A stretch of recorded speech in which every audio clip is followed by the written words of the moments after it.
Welcome, distinguished guests.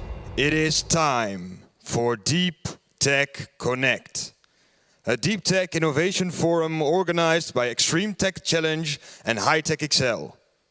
Now please, give a very warm welcome to Victoria Slikov, Executive Managing Director of Extreme Tech Challenge and Head of Ecosystem of Walden Catalyst Ventures, and John Bell, CEO of HTXL.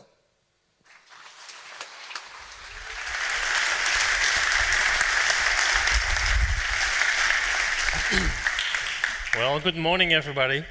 Really excited to be here and to be together with you, Victoria. So, what brought you to Eindhoven, Victoria? Well, it's wonderful to be here. Welcome everybody, and thank you for hosting us, HTXL, to have this inaugural Deep Tech Connect Innovation Forum.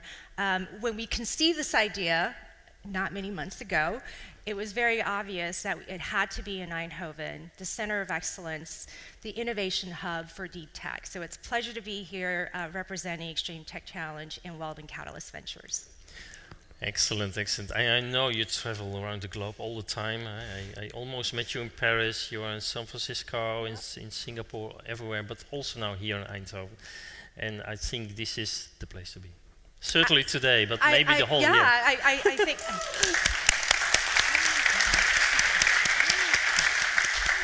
We have a wonderful day full of inspirational speakers, thought leadership, a lot of networking, and we also want this day to be very interactive, that we're going to have very productive breakout sessions around specific topics of deep tech, from semi to AI to tech bio to quantum, and we want this to be a really terrific event where we can facilitate great engagements, great conversations, and hopefully together we're going to catalyze deep tech innovations from Eindhoven and beyond. Exactly, and I think the word connect is what we should do today. It's an open invitation to all of us to connect to people you know, but probably even better to people you don't know. And there's a lot of opportunities. Of course, there will be some stories being told here, questions can be asked, and we have plenty of time for networking. We have separate sessions in the afternoon where you can sit in a smaller group together around a certain topic and connect to people, connect to startups, connect to investors, connect to ecosystem players, connect to corporates. So in that sense, I invite you to stay the whole day, but not just stay, but be active. If you're not active and go home and say, well, this was nice, but not nice enough, then you missed an opportunity. So I invite you to do that. I also want to recognize someone who couldn't make it because he's sick, but I want to recognize Andy Lurling, our friend who's a founding partner of Lumo Labs, because we were actually here a year ago, March, on this very stage, holding Extreme Tech Challenge Netherlands and Belgium edition that was hosted by Lumo Labs. So when we conceived this idea to have a deep tech event, Andy really brought us together again, back on this stage. So I want to recognize his friendship and contribution and partnership in catalyzing this event. So Absolutely. A round of applause for Lumo Labs.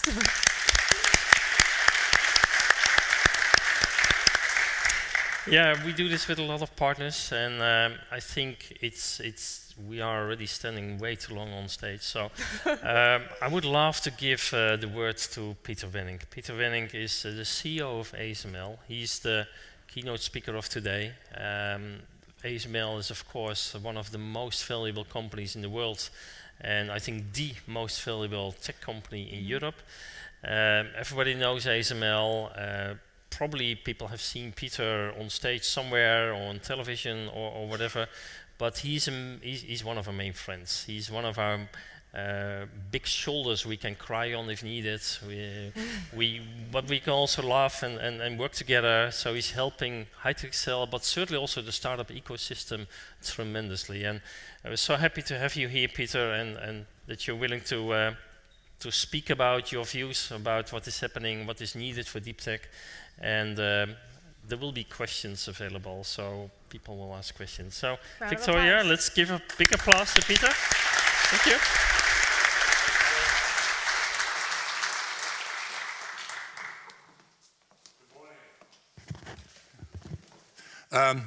When John asked me, he said, you know, can you send me your presentation? I said, no, I'm not going to send you a presentation. I'm going to tell a story. Actually, when you get older, you become a storyteller. So people ask me the questions. Actually, as a matter of fact, yesterday was an investor who's is actually an investor in ASML for some time, and he asked the question, how did it all come about? How it all happened? I said, well, you know, I'll tell you the story. ASML is the result of two things, and I think it will probably appeal to many of you in the room. I said, we are the direct result of poverty and negligence. That is generally, when you apply that to people, there is a recipe for disaster generally, but I think it was the start of the company. You know, ASML started in 1984.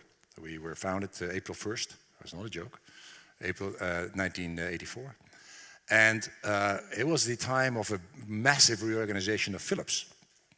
Being a 50% joint venture of Philips, Philips had no money. So it was poverty kicked in. And we were somewhere in the dungeons of the conglomerate. Nobody paid any attention to us. Poverty and negligence. And we had a great idea. We thought that Moore's law, which is an empirical law of economics, would only be possible to continue if we would make sure that the cost per transistor would exponentially decline over decades. We had no idea it would last that long, to be honest. So we had an idea. It's a great idea. And we needed money, and we needed partners.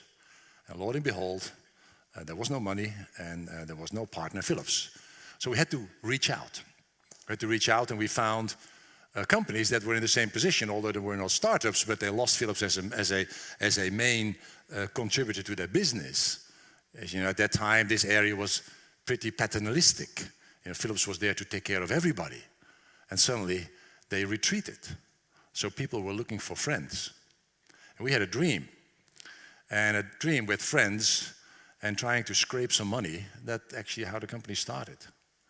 And I must also say, at that time, we had a government that was much more interested in taking risk than they are today. Although it's not entirely true. We have the National Growth Fund. I'm on the advisory committee there together with Constantine. But at that time, it was our way out. So now we're 40 years later almost. Next year, April 1st, we celebrate our 40th anniversary.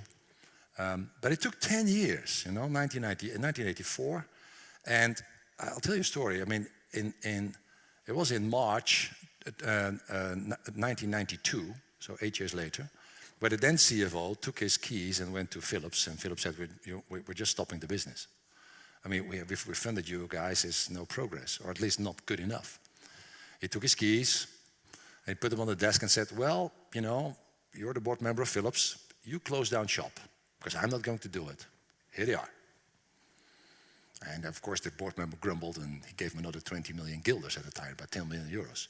It's the last thing you ever get. 2 years later, that same shareholder said, we need to go public.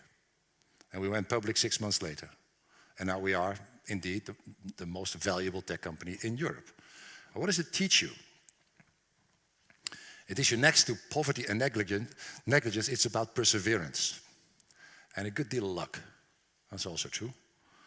And what it also did, it created this ecosystem, because many of our suppliers that are now large companies, let's take ProDrive, local company, spin-off from the technical university, had a great idea about motors, you know, linear motors and about control systems. These guys just joined up at that time. Started with 10 people, now employ 2,000 people, or close to $500 million of sales. Part of the ecosystem. We were forced to work together. And what you then see is that this area, which is actually created out of the, you could say, the remnants of Philips, you know, that has ecosystem capabilities that are incredible from a deep tech point of view. You know, we have digital power. We have basically a lot of software people. We have fine mechanics, mechatronics, measurement, inspection system, laser technology, semiconductors, you name it. all the ingredients to create deep tech, which will take time. So the whole thing about deep tech is it will take time, but all the ingredients are there, yeah? And there's perseverance here. There's perseverance. People take time to actually connect. That's typical for this area. I think this is why the Brainport area as such is so successful, because people are willing to collaborate and leave something on the table, actually to want to share. I think it's critical in the stage of startups. Yeah, you're willing to share and to have access to that talent.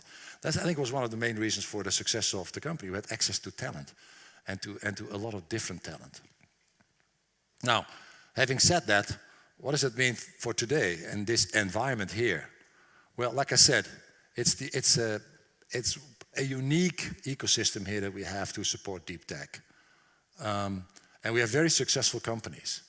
And there's also a realization, increasingly a realization, and John said we're a friend of HTXL and a friend of Deep Tech XL. Why? Because we know how important it is. Because it's not so much that we like to support the startup and the innovation ecosystem here because we directly make use of these competencies. No, it's the ecosystem that will actually help ASML to attract the right talent. Yeah, because ultimately it is about people. Yeah, you need to have the right talent, and you need to integrate talent and science and research, like the university, yeah, with the knowledge of the existing industry, the industry competencies, with the innovation and the creativity that comes out of the people. So talent is critical. Yeah? And this is what you will find here, and I think this is why we support this. We as a company attract also people. Well, some of you even might come from companies like ASML, or in the end might be actually you're hired by ASML or the ASML likes, the VDLs and the ProDrives of this world. Yeah? So you need that ecosystem. The ecosystem is very critical for industry. Yeah? It's a source of talent. And I think what's also extremely important, it's a source of knowledge. You learn.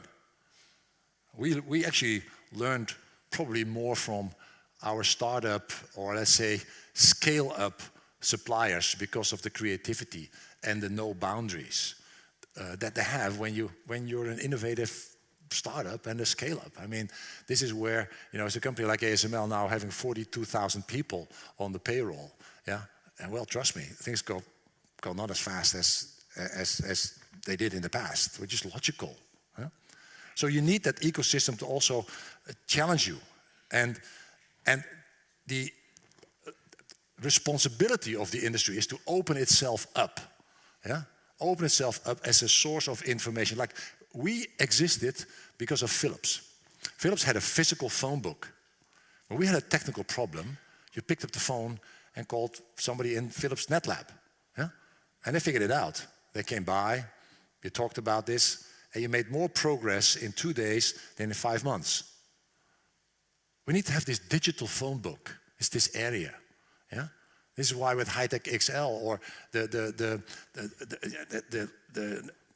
let's say Make Next platform. That's another venture initiative.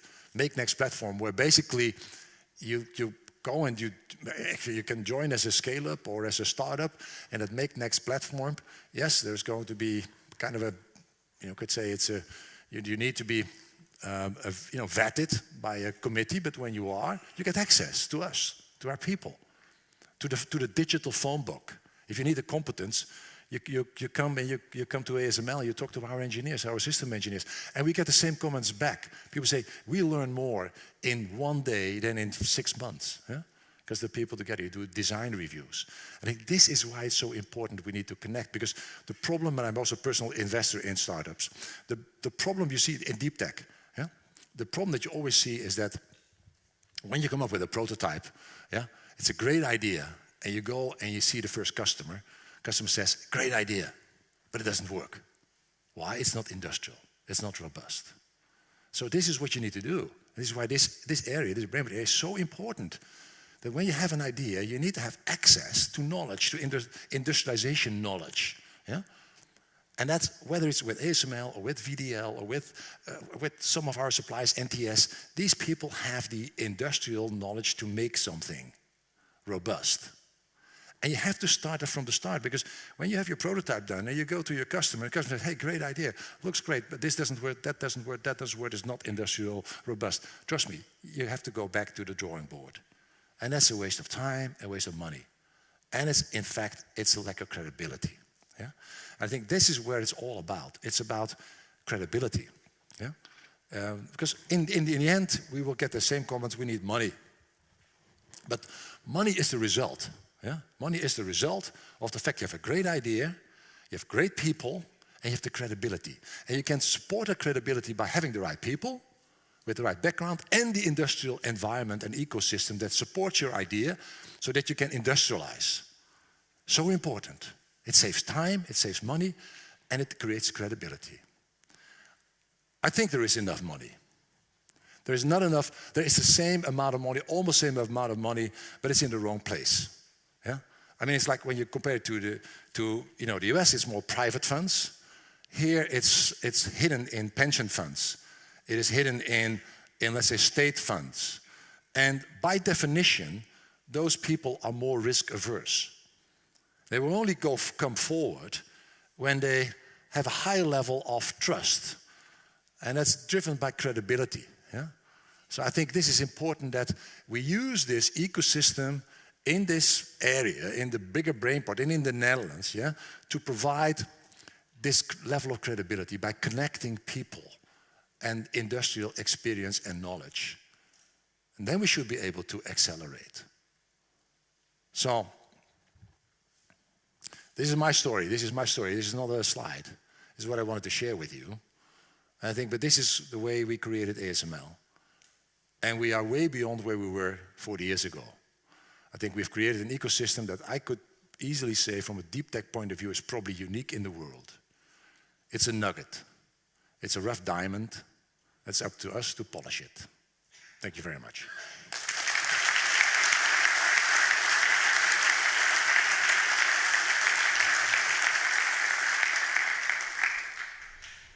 Questions? Questions? The last sentence really triggers me a lot. So you say that it's a rough diamond that needs to be polished. What, in your opinion, is needed to polish that diamond? Well, one of the most important things is what we do today. Connect. Yeah? I think we need to connect because what you very often see is there's a lack of knowledge. A lack of knowledge of what's going on, a lack of knowledge about the opportunities, a lack of knowledge about the capabilities and the competencies, and a lack of knowledge about what it takes to go to the next step. Yeah? So I think it's connecting that is really needed. And how do you do that? You need to bring the people together. So we need to step up to bring industry to the point where they open up more than, and hopefully we're an example. We'd like to do that, but we need to actually fuel this. You know, it's called the Eindhovense Fabrikantenkring. There's the Eindhoven Manufacturing Circle. There's 60 manufacturing companies there. There's a wealth of knowledge and know-how there. Somehow we need to find a way to open that up. Yeah? And I think it's also talent. Yeah? We need to have, Constantine said it when we were just preparing this, he made the comment, why is the university not here? Yeah?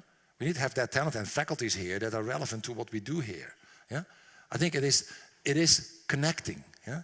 Because people are creative enough and have more enough insights to basically take a great idea and bring it to fruition. And then you create that credibility, which given this very specific funding structure in Europe and in the Netherlands, specifically, you need to create that credibility. Yeah?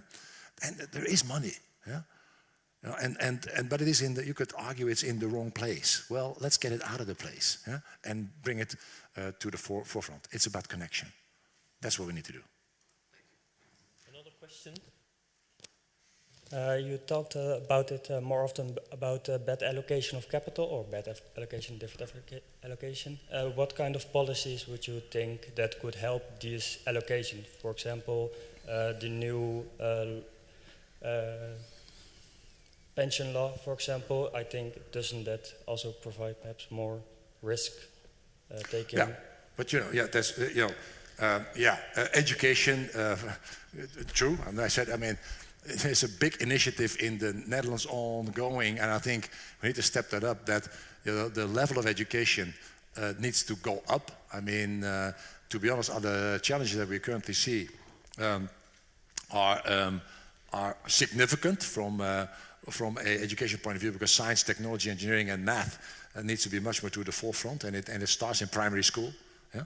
I think it's going to be a long way. You're not going to solve this problem in 2 or 3 years, but in 5 to 10 years, yes, we should. So I think that is, and I think there's focus. There's focus on it, but it's not good enough. And it has to also do with our education system, which needs some real good re-engineering, yeah, or how we actually do that. Now, to your point on the pension fund, there's a new pension law that actually creates more risk. But the flip side of risk is opportunity. Yeah? And I think you can always focus on risk, then nothing happens. You have to focus on the opportunity.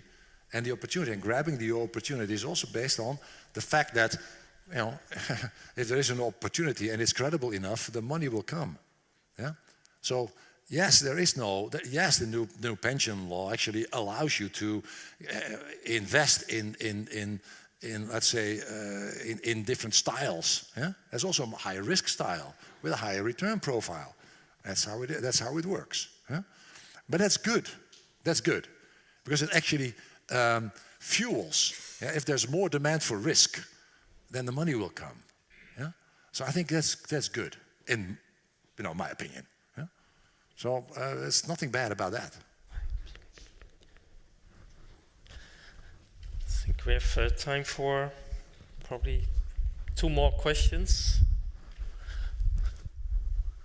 Good throw, John. Wow. Thanks, John. Question. I mean, congratulations with all the great success so far.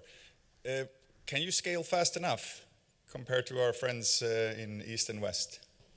You mean us? Yes. Yes. And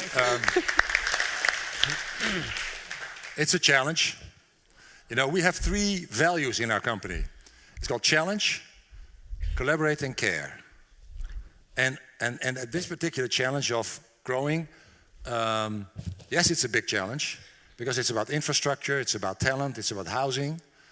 And on all these 3 elements, we are participating with the governments and with the knowledge institutions. We have to do this together. That's where collaborate comes in. We have to do things together. We connect constantly. But we do care. Yeah? We put our money where our mouth is. We will invest in the infrastructure fund. We will invest in the talent fund. We're building a 300 million euro research center on the Technical University campus, which is not only building, no, the most important part is the long-term agreement we have with the faculties and with the university on those research areas where we think that's interesting for us, but also for the university, where you have long-term collaboration agreements with the faculties and with the professors, and you will attract talent as a result of it. Huh? So we do care. Huh? So it's challenge, collaborate, and care. And we get it done. Is it easy? No. Do we have obstacles? Yes. But unless it's unequivocally proven that it cannot be done, it can be done.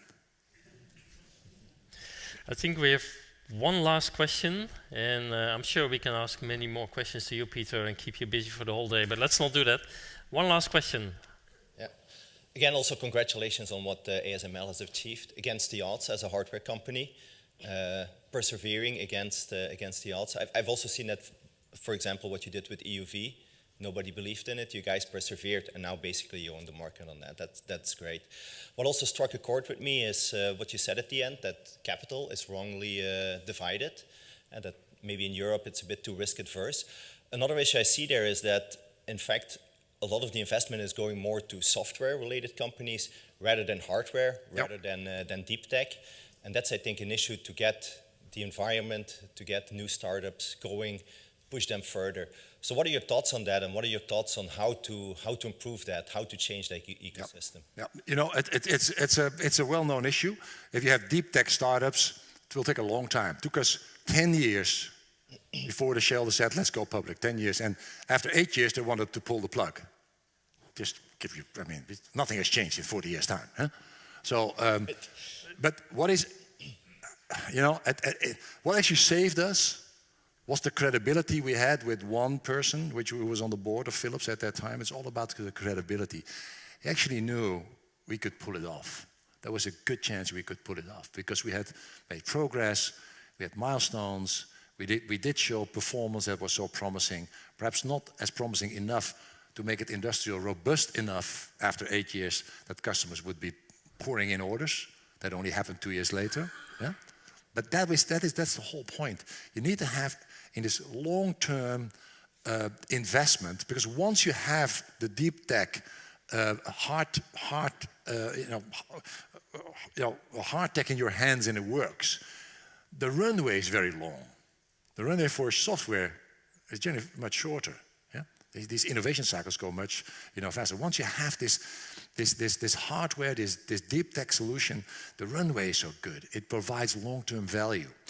And how do you get there? It's about this level of credibility. This is why the ecosystem is important. This is why it's so important that we connect with industry and with science and with the universities, and we have talent and the infrastructure. It's the ecosystem. Yeah? And we need to find ways in which we better connect the players in that ecosystem so that the credibility level goes up and we can unleash and unlock some of that money that is by definition risk averse because it's in the wrong place. Well, it's in my pension fund, so I don't know where it's the wrong place, but okay. But you get the point. Yeah? This is why it's so important. Thank you very much. Thank you very much. Thank you. Thank you so much for the inspiring words. And what Peter said about ecosystem is why we're here today. Long-term investment in people, infrastructure, in technologies that can power the world, and that's very true to the DNA of Extreme Tech Challenge. So we were founded by two legendary Silicon Valley investors with deep roots in semiconductor, and fast forward to today, we're global. We're active in over 120 countries, bringing Extreme Tech Challenge startup innovation to the world, as our purpose is finding amazing entrepreneurs who are developing innovations that can change the world and give them the visibility and access to our ecosystem to scale. So here's a quick video about who we are and how we got here.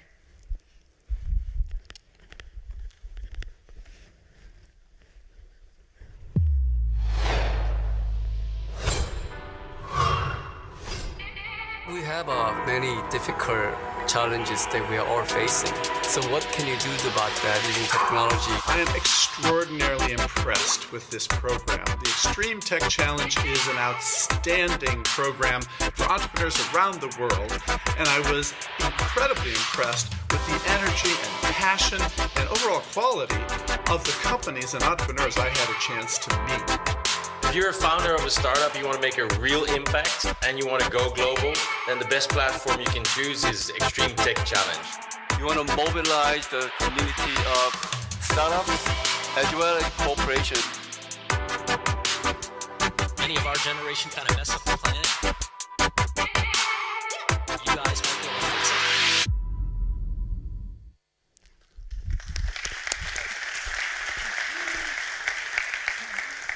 I am so pleased to introduce our next speaker, who is going to share his firm's perspective and vision on the state of European deep tech. Please put your hands together for Nicola Autrey, partner at Weldon Catalyst Ventures, which is an early-stage deep tech VC fund focused on AI and data, investing across the US, Europe, and Israel. So welcome, Nicola. All right, good morning, everyone. Can you hear me? Hello? Yes? Okay, great. Yes, now, better. Great to be back. I was here last year, and it's good to see even more faces today for this great day ahead, and look forward to connecting with many of you. So I have 5 minutes. John gave me 5 minutes to give you the upload of this report we published earlier this year. It's a 40-plus pages long report. Don't take pictures. We have the link at the end of the presentation here, so you can download, and we invite you, obviously, to join the conversation, to comment, to share feedback. So let's give it a go. You know, the background here is about a year ago, we decided to co-author with our friends at Lakestar, which is a pan-European VC firm, and with Dealroom, we decided to give a bit more visibility about deep tech in Europe. We felt like deep tech was not a topic that was discussed enough in Europe. And so we put this report together, lots of data, lots of charts, lots of insights. So I'm going to go very quickly through the presentation. So it's going to be quite high level. I guess the first insight here is where do we stand in terms of funding? You know, Peter shared some insights about the funding activity. It has been growing quite dramatically over the past 5 years. Last year, about $18 billion were invested in deep tech across Europe. That covers both hardware and software topics. So as engineers, I am an engineer, many of you are, I think it's very exciting to see that trend. For too many years, we've been backing software companies, we've been backing marketplaces, and I think there is a renewed interest for hard topics, for technology challenges. And that is illustrated by increasing VC investment. Of course, what you're going to see in 2023 will be downwards. Q1 numbers at large, not specifically to deep tech, but Q1 numbers are down 50 to 60% year on year. So we're probably going to see a similar trend in deep tech VC investment.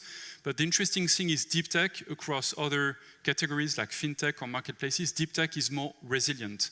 So people are still investing in deep tech because these are very hard challenges, requires patient capital, and so investors willing to take the risk today, even though markets are down, they're still willing to take the risk today. So that's great. We listed here a number of companies. Some of you may know, I don't know, IQM, Exotec, Climeworks. Maybe one of these will be the next ASML. We'll see. Doubling down on what Peter shared, building these big success stories requires talent, capital, patience. I would even say patient capital and luck, right? You know the map, Europe. I guess the insight here is challenges, but also opportunities. What we found is many of these deep tech companies have a link, have a connection with leading universities, research labs, research institutes.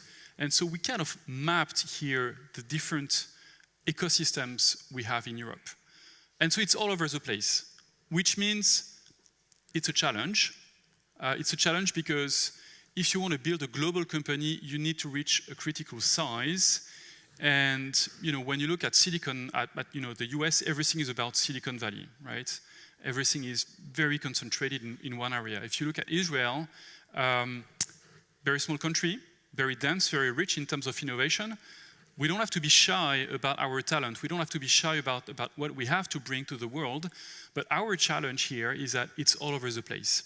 And so connecting the dots, convincing investors to jump on board, building teams, is probably a bit more challenging in Europe. But we have amazing assets on the ground. I'm going to skip that one. Funding. So we talked about the rising funding.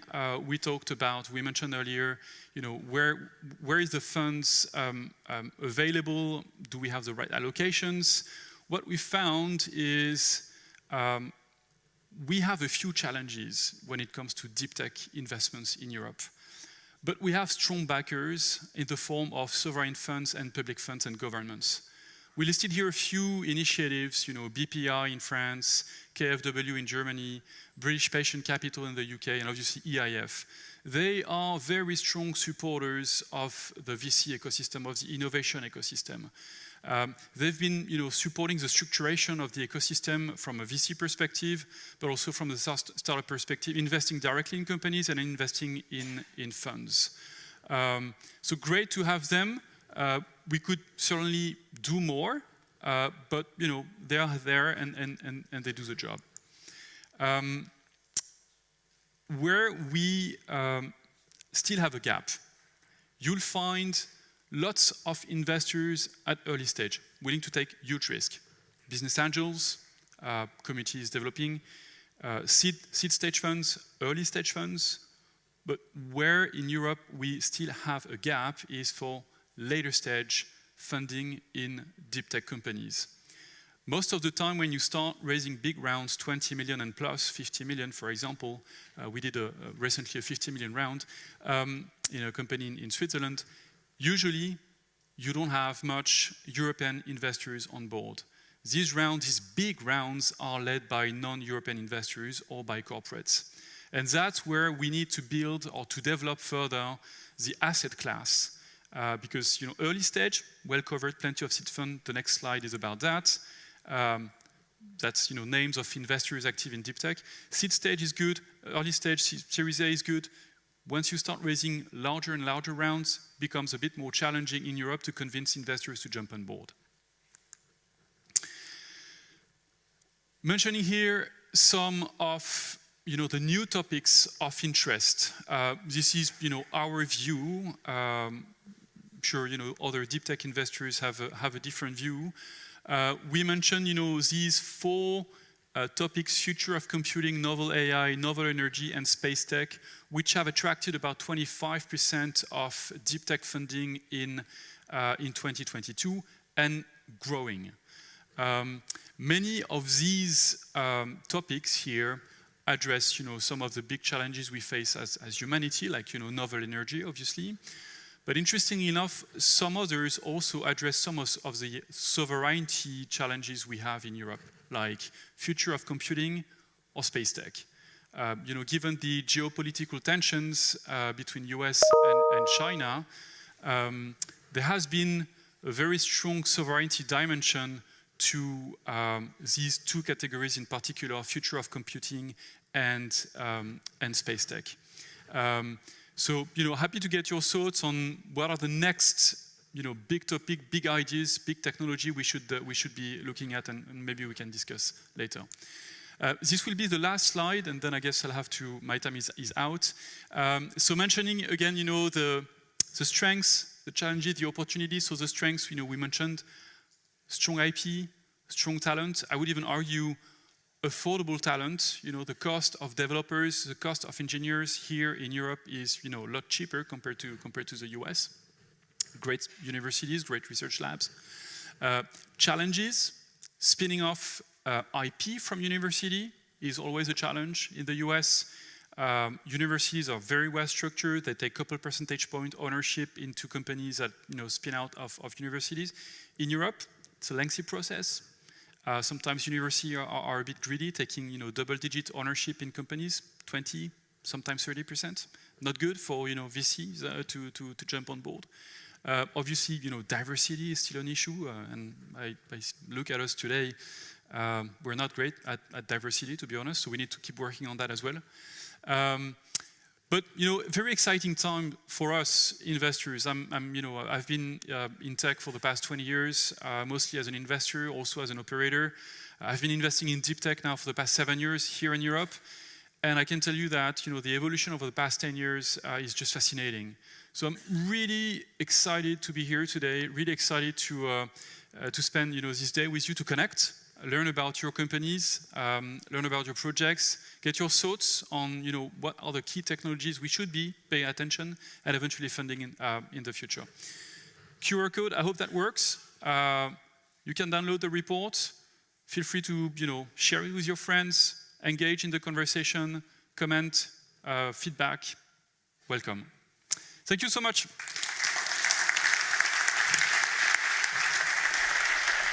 Thank you very much.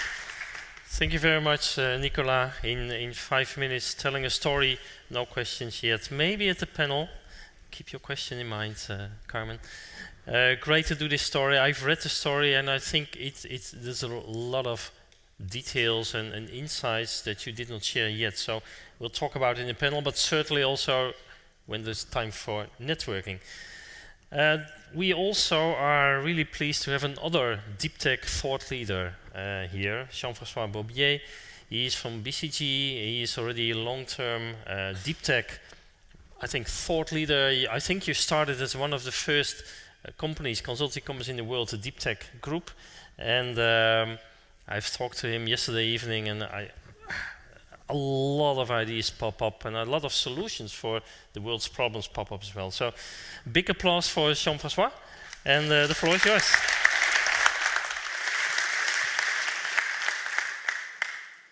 Hello, so sorry for another French speaker today, but I hope you will bear with the accent with me a little bit. So I'm excited to be here. I really believe that deep tech is about ecosystems, and that's why I love going and meet and see all the great thought leaders here in the Netherlands.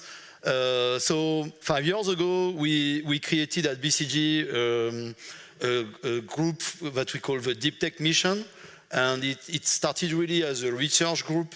We had this crazy idea that our deep tech would be the next important thing. We were still in the middle of a digital wave at the time, but still we thought, okay, digital will be over soon, and then what's the next important thing? And we said, of course, it has to be deep tech.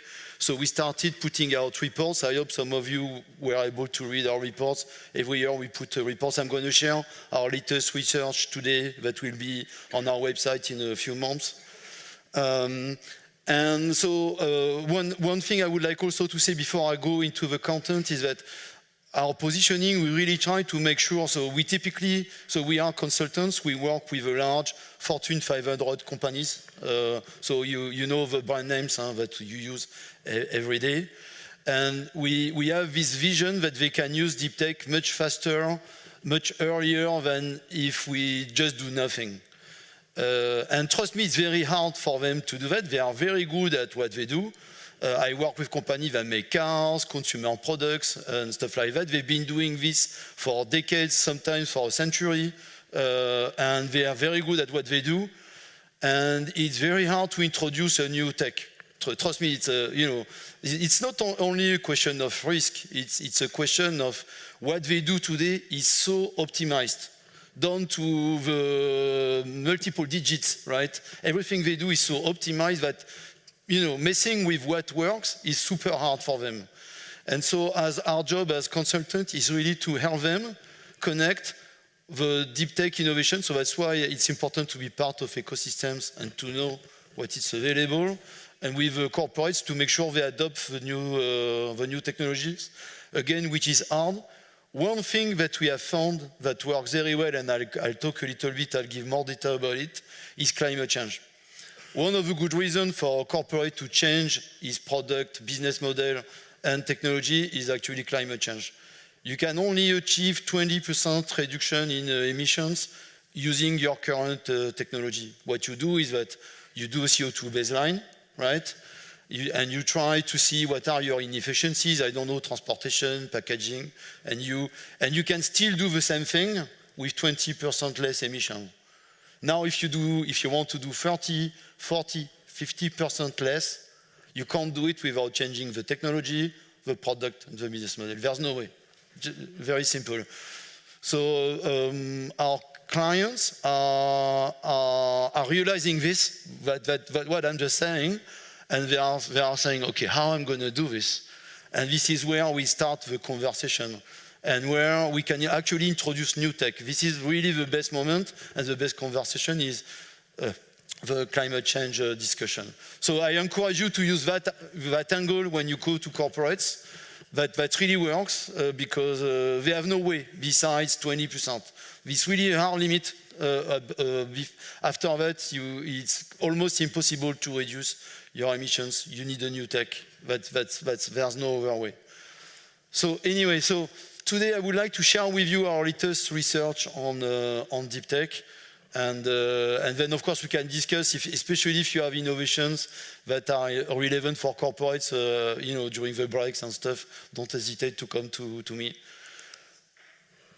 So we have a definition for deep tech. One of the things when we did deep tech is like, okay, it's a super brand and super name, but what does it mean, right? And we tried to come up with different definitions. So here, the first definition that you have is functional. So we define deep tech as something that is advanced and cutting edge, and that means there's a scientific risk. We still don't know the true deep techs. We still don't know whether they can really work or not. So for example, if I take quantum computing is a good example, right? we start to have quantum processors, but they are still not as good as the classical computers. And we still don't know for sure if we can solve that scientific problem. Another example, if I take synthetic biology, I think there will be a breakout in biotech later today. We still don't know if we can make billions of tons of fermented material. We don't know. We know we can do millions today, but billions, and this is what we would need for climate change. We still not sure. There are still a lot of limitations to the technology that we know today. So there are some scientific uncertainties, and that's the exciting part. This is where we need science. Then the next challenge is engineering. A good example that I like to tell this is that a lot of people still consider Tesla to be a deep tech company. But when Tesla started, there was no scientific risk. I mean, you could always put a motor, a battery, a frame, a car together, and you could have an electric car. It was not a scientific problem. You know, you could make an electric car, right? It was possible. But the problem was, how do I engineer it? And we shouldn't overlook the engineering part. How do I make it efficient? How do I make it reliable? How do I build it at scale? So if I take the quantum computing example, the best quantum computing companies in the world, they have relatively okay processors, but they are able to make a few units. But like I'm talking about, in the world, there are maybe 20 quantum computers in the world, something like that, commercially available. So so engineering will be important if we want to reach a scale that is meaningful. So once we have solved the science problem, it's not done. We need to solve the engineering problem. And finally, once you get there, then you have a market. Hopefully, if innovation is good enough, we believe, and I think it's something that investors look, we believe that the market risk itself is moderate. So if you choose the right market, for example, again, if I go back to quantum computing, if you have a super good quantum computer, you know for sure you have a market, because there are stuff you can't compute today with current computers that you can with a quantum computer, so you know you have a market. Same for synthetic biology. If you are able to have fermenters that give you billions of tons of stuff, can be bioplastic, can be food, can be synthetic fuel, you know there is a market for you. You're absolutely sure. So the market risk is moderate. There's still a market risk because you need to be cost competitive also. So it's another hurdle. But let's say it's more moderate. And so that's how we define deep tech. So we looked at deal room data in the past years, and actually there's a nice tag that is called deep tech that you can use, and it works actually well. The only thing, you need to modify it a little bit because they don't include synthetic biology for some reason, but if you put it back, this is what you get. And what you see is, going back to the point of, is deep tech an attractive asset class? Actually it is. It's 20% of capital investment in the world. 20%, it's actually equal to SaaS, and more than biotech, for example. So it has been steady since 2017. It has dropped a little bit, as you know. 2022 was not a great year for raising capital. Everybody knows that, but still it's kind of steady, and we expect that share actually to grow in the coming years, because the opportunities in enterprise software are getting actually scarcer and scarcer, right? Just because Salesforce has already a CRM, SAP has already, ERP. I mean, the number of opportunities in software are actually reducing because, the space is that it is. So we try to categorize the deep tech. So it's going to be in the report. So what are the underlying technologies? It's very difficult to come up with a taxonomy like this, so it took us a while to get that. What is interesting is that you can see that the two first are related to AI. So there is one that is purely digital AI, the things like OpenAI and stuff like that. And then the second category that also involves AI, but with motors, actuators and stuff, is autonomous systems. And then you found other, of course, deep tech building blocks. Why we have advanced physics, for example? I mean, to reflect the advance in space technology, for example, SpaceX and stuff. We find synthetic biology, we find quantum technologies. Here is, of course, AR, VR. So it's going to be available in our report, but here we looked at global funding for 21-22. What is exciting, and I told about it for deep tech, is that a quarter of these investments are directly allocated to sustainability sectors. When I mean directly, there are some indirect impact. For example, quantum technology can be used for climate change. We know that there are a lot of use cases, but these are really direct allocations. We talked about US versus Europe. So I think two facts that are interesting. For every dollar that is raised in Europe, there are $3 raised in the US. So we still have a big mismatch with a similar GDP. So that's something, and there are a lot of reasons, but I think the main reason is pension funds when I look at the data. There's an act in the United States voted in 1973 called ERISA that allowed pension funds to invest in VC funds. And since then, pension funds in the US have been allocated 10% of their funds to VC. So that's a huge pot of money going into startups that we don't have in Europe because, as you know, we have a more public fund scheme in Europe. But still, we are catching up. As you can see, the European growth is faster than the US growth. And also, we invest more in sustainability sectors than the US. I think that slide is interesting. So what we did is that we looked at the investments going in by country during the period, and we normalized it on the bottom line by GDP. So which means that we look at what a GDP should allow you to have.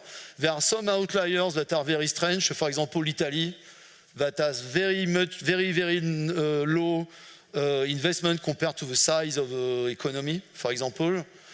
Another good outlier is actually Sweden. They are very successful compared to the size of the country. They invest much more in deep tech.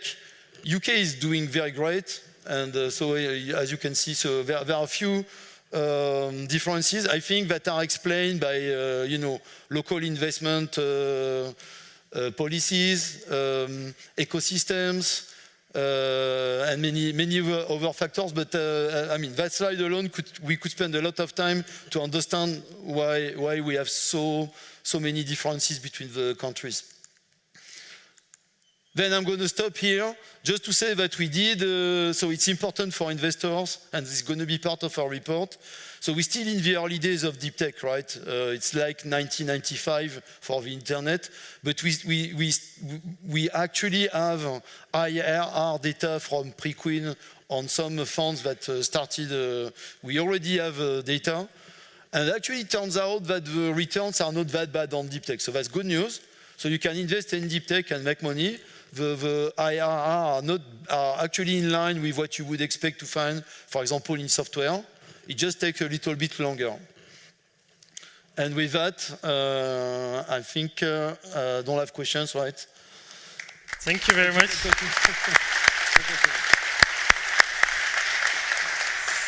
Thank you, John. Thank you very much, Jean-François. Also here, I think you hear so much enthusiasm for the topic. There's so much knowledge. And again, we could listen to Jean-François for much longer. Also here, feel free to connect to him. There's a lot of details behind this, a lot of insights that he has collected over the years that he would love to share as well. So thank you very much, Jean-François. Thank you very much, Nicolas. And I would like to invite you already, both of you, Jean-François and Nicolas, to stage. Also Teska and Constantijn. We have a panel about the trends in deep tech. So give them a big applause, please.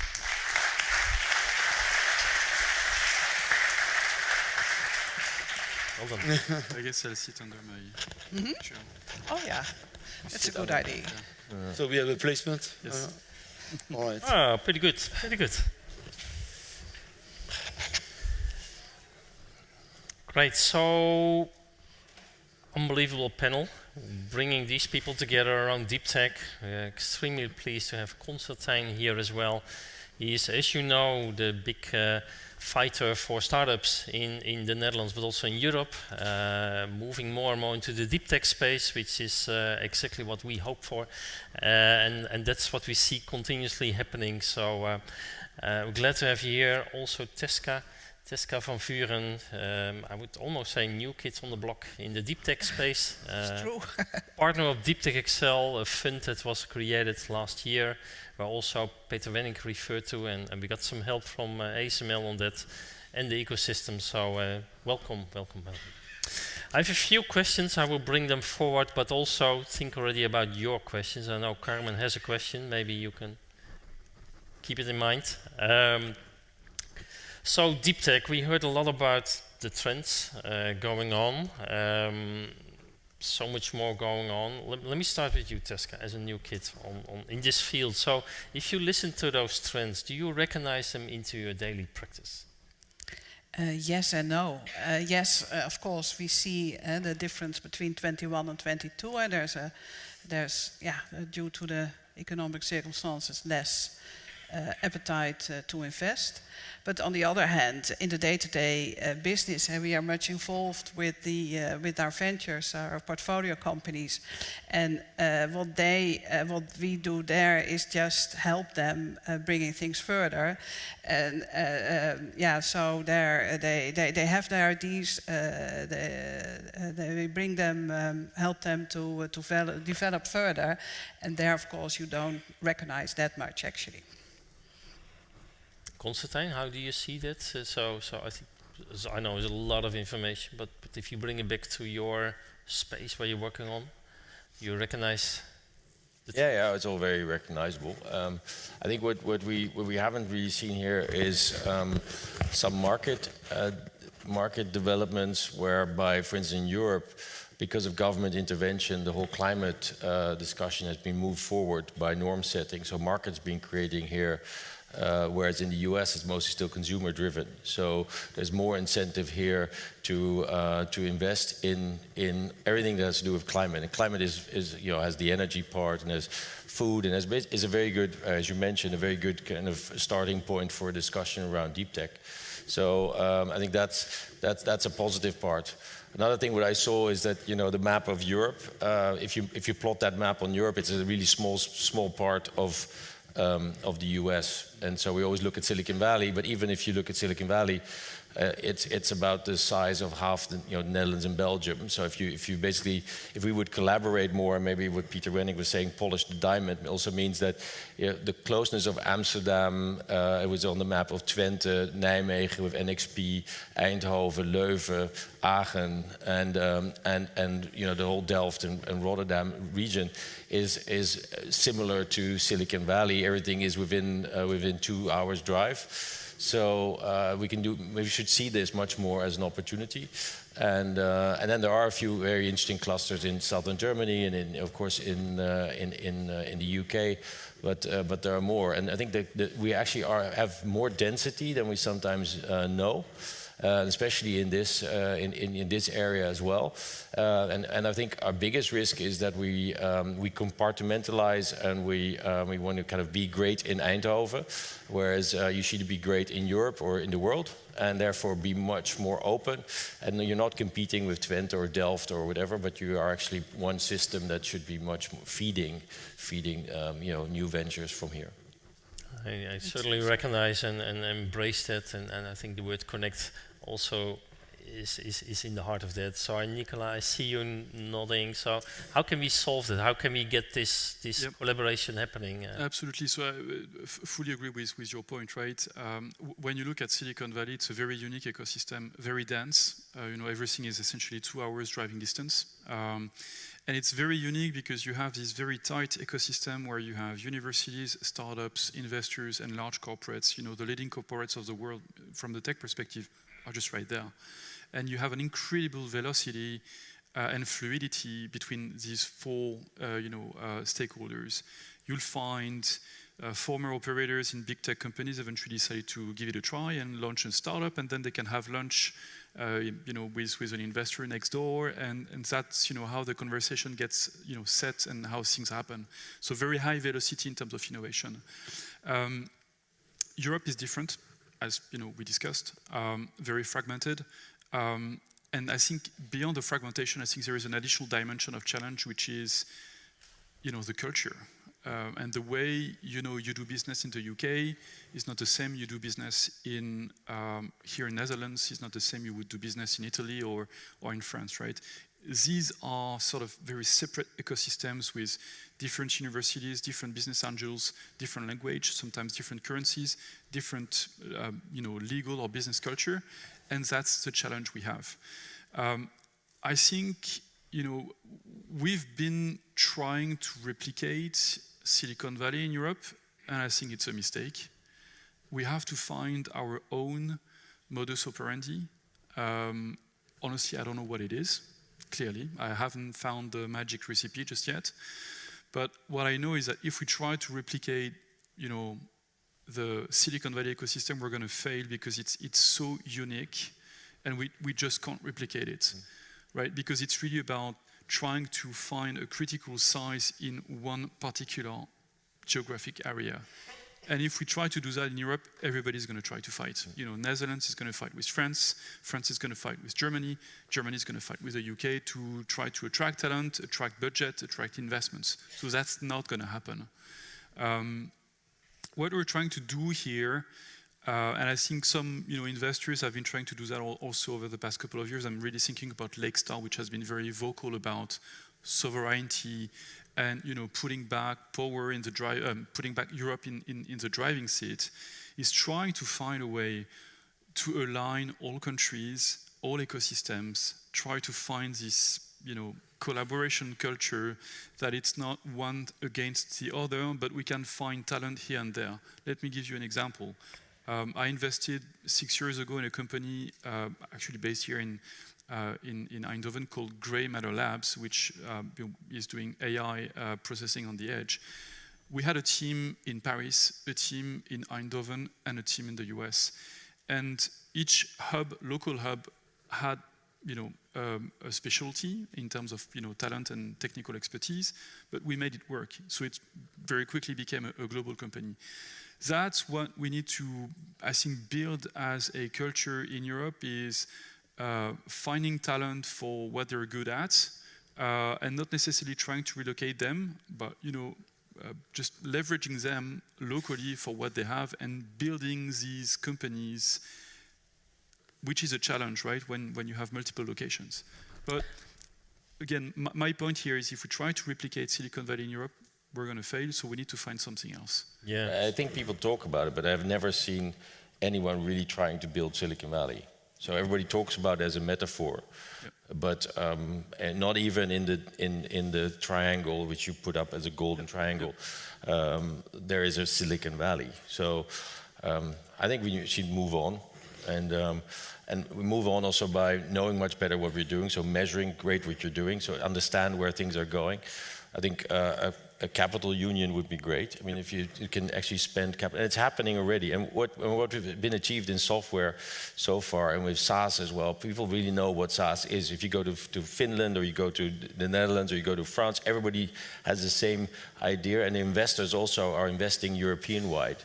But with deep tech, there's much more culture involved, because you have the universities and you have all kinds of public funds, and the public funds typically put in a lot of conditions and culture that is not always that conducive to investment and growth. So there's a whole lot of issues there that we collaboratively could remove. I mean, we did one little step, and also together with the University of Eindhoven and others on having standard term sheets.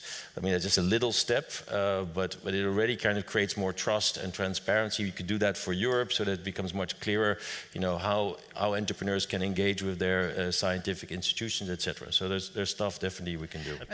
But the political situation is not helping as well, because we are much more more being protective. The countries are being more protective than used to be. For instance, now the wet FIFO in the Netherlands is that's a real issue. And I don't know how that's in France. That's not helpful there. But on the other hand, there's also, we experience quite a positive impact of our ecosystem here around Eindhoven.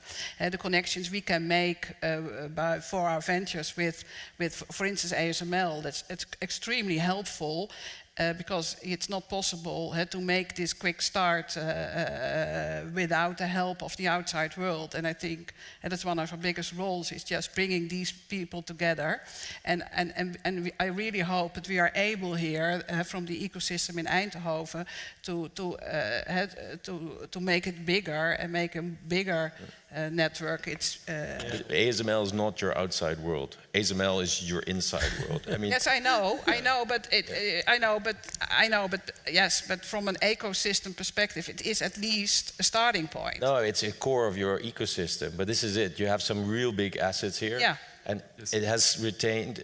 I mean, it's great what's happening in Eindhoven, but it has held itself smaller than it could be. Yeah. Now it's opening up, but it's because the large corporates were the ones that were working with the universities. Startups didn't have a big play until maybe 10 years ago it started coming. So I think, and also the real outreach will be because of events like this, where American funds, Israeli funds, maybe Singaporean funds, other European funds come here to invest here, but also to bring other founders here and to become much more open. I think this is one of the biggest challenges, is of an ecosystem to start to grow, as you mature, to look out and open up your circles and really connecting.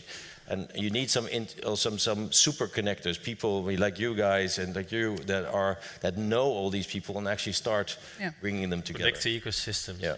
Maybe one more point, and I'm sure Jean-François would have great insights on that. Corporates, the role of corporate in supporting and developing the ecosystem. US, again, trying to compare with US. Incredible, again, agility and fluidity in the relationship with startups. They are not afraid of collaborating with startups. They're definitely not afraid of acquiring startups. And here in Europe, for too long, we've told entrepreneurs, sell quickly to the US leader, right? And don't go for the big ambition and global company. That's changing. But so that's really, I think a mindset and a cultural shift, but it's going to take a generation to do it. But I think, I'm not blaming anyone, of course, but on the corporate side, European corporates, they don't know how to acquire startups. I'm exaggerating maybe, but to create the debate, right? They don't know how to acquire startups. They're not willing to pay the big price for it. So it's tricky, it's a challenge, because they really have a role to play in the future success of this ecosystem. But you work with corporates, so I'm sure you have plenty of good stories to share. Before you go, Jean-François, I would like to add one thing, because I think bottom up we should connect. We have to, and make sure there is more or less collaboration happening. At the same time, if you look at all the money that's being spent in Europe, let's focus on Europe today.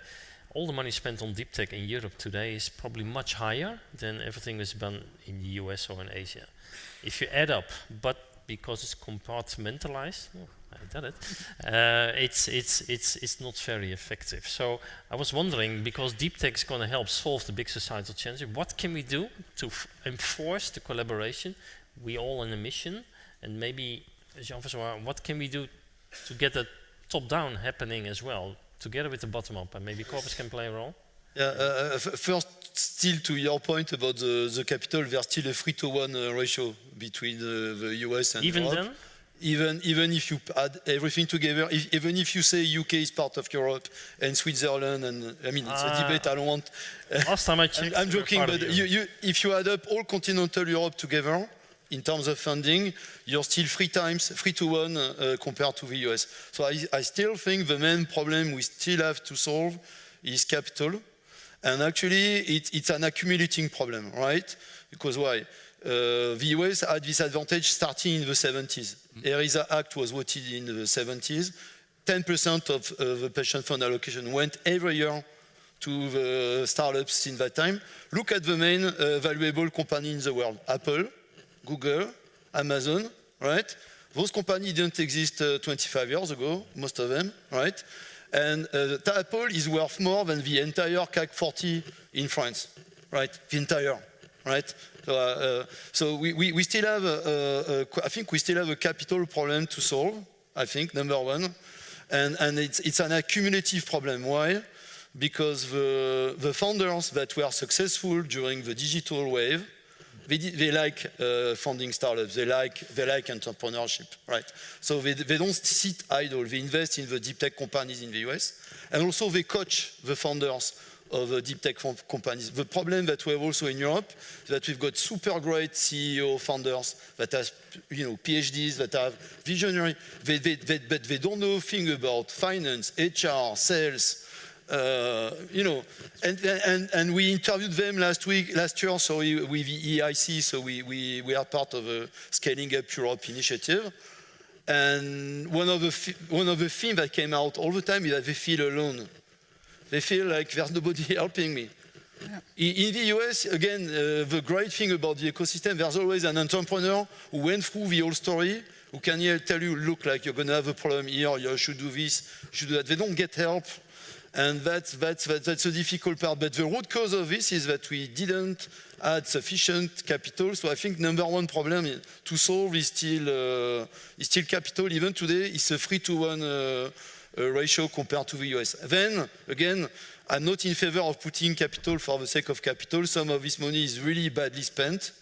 So, for example, in synthetic biology, I like some approaches that we have in Europe to be more nimble and actually more, instead of going for super complicated fermentation tanks with a lot of sensors and AI, we come. So, actually during World War I, we were able to make bombs from tanks, made of concrete. So maybe we could do the same thing, right? So in the US, they wouldn't think of that because they raised, billions of dollars, and so they are looking for the super high-tech solution. But still, capital is number one problem. Then I agree, corporates needs to play a role. Traditionally, the US, the share of R&D of US companies is higher per revenue. That's a fact. So they have more, again, they have more capital and more energy to give to startups. Fortunately, the good thing we have in Europe is that there's much more commitment from the corporates to actually achieve their climate change targets. I've been in a lot of discussion, US versus Europe. The European CEOs, they say, okay, how do I really cut my emissions by 2030? In US, it's more like we should have some initiatives and let's see. It's a different thing because when you do back planning exercise from 2030 to today, you actually need to start now because it takes 5 years to build the factories, to make the research, to be ready by 2030. So in Europe, we have more awareness from the corporates, so that I think it's the right angle to go to them and say, look, I have a solution to help you achieve that. So they can play a role and they are more active, I think, thanks to climate change. Great. Money is a challenge. Tesca, you were able to raise about 100 million last year, and you were able to also activate a pension fund. And I think we had some discussions earlier that pension funds have a lot of money, at least in Europe, especially also in the Netherlands, and they find it always difficult to spend that money. So can you say something about the magic, how you convinced the pension fund to be active, or is it not magic? I need to be honest that Peter Wennick, of course, was an important help there. He took the stand there and said, okay, I think it's very important now that pension funds invest, make this investment, as he said this morning. So that was, of course, helpful. But they're not going to invest in we have, of course, to convince them with our plans and our mission. And what is the magic? Perseverance was there also. Also a point of attention, and just doing it and bringing them there.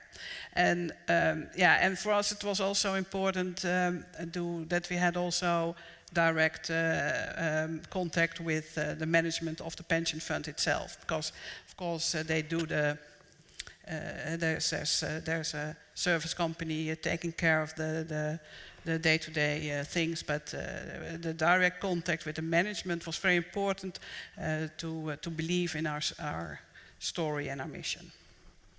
Constantijn, you're working very hard already to bring the capital to at least a higher perception, hey, something needs to be done.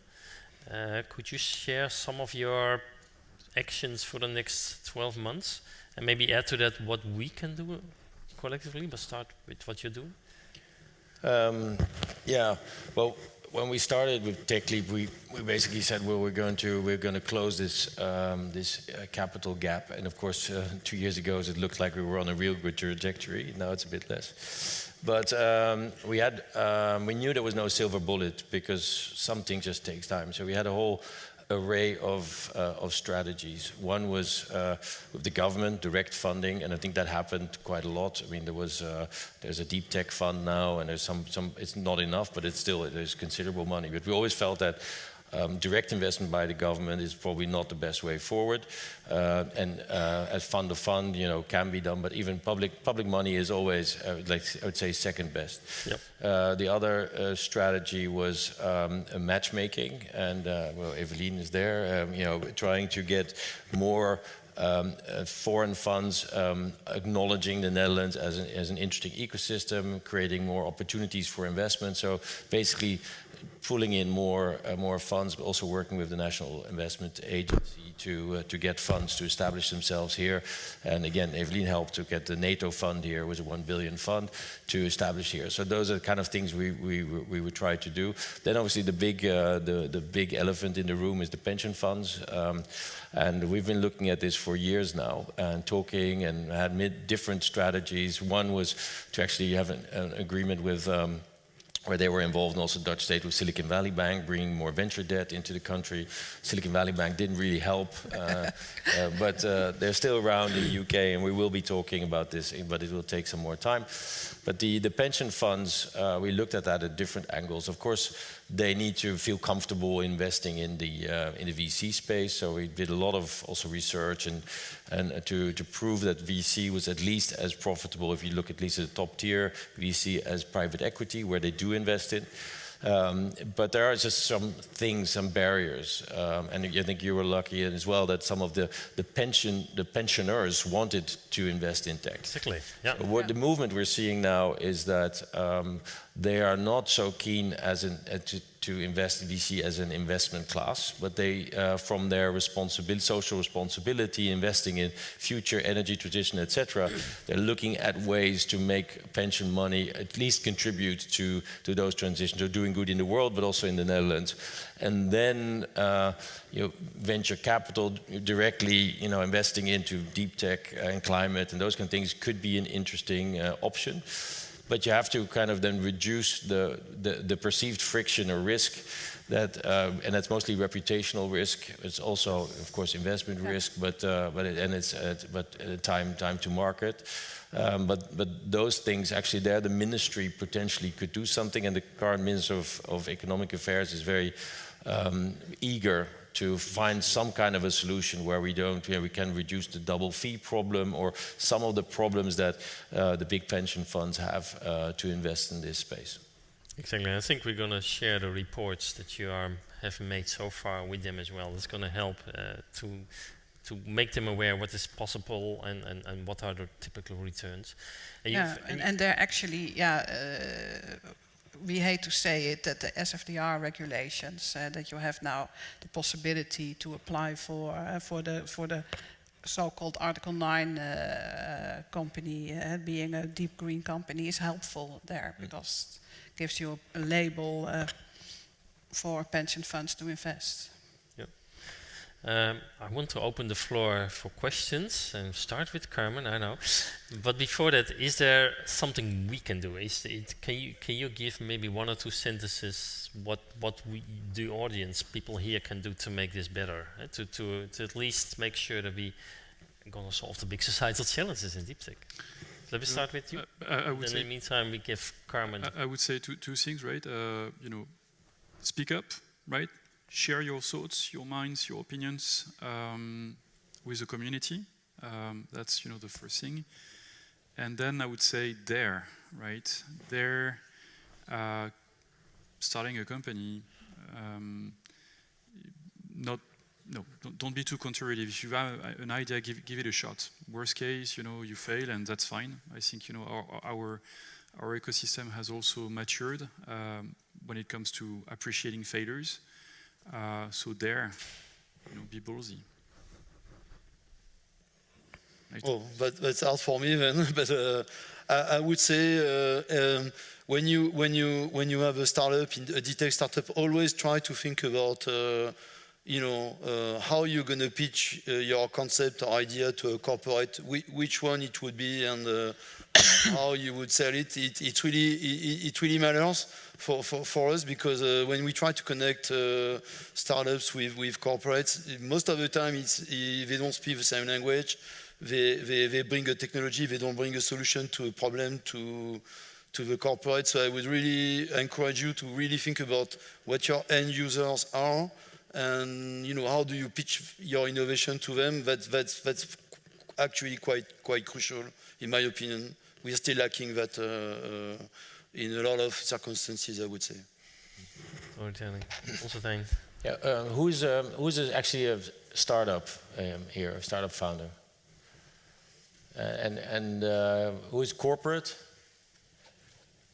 Yeah, and what's the rest? Can you're not a corporate or a founder? Can you put your hand up? Quite a lot. So what do you guys do? Investor. Connect. Invest. So okay, investors. Can you put your investors' hands up? It's okay. And then academics. Yeah. Okay. Okay, so so it's different to say for this audience. So I would say the corporates, follow Peter Wenning and do much more corporate venturing, not only venture capital, but really collaborating with ventures, reaching out, getting some inbound innovation instead of just outbound. And for startups, well, you already mentioned it, but it's also don't get too stuck in the region where you are geographically. So if you don't find a corporate to work with, or don't find your client group, then look out. I mean, there's a whole Europe out there. There's the US. I mean, the world is a big place, but so you have to follow the opportunity. And many of the support system will try to kind of help you here with the tools that are here. That's super at a certain stage, but you have to look out and just talk to founders that have been successful. Try to reach out to advisors that have been there and help you set your own boundaries further, because you can only go as far as you can dream, and if you dream small, you can't go very far. That's what I wanted to say as well. That for the startup companies, set your goals high and aim for gold and go not for silver.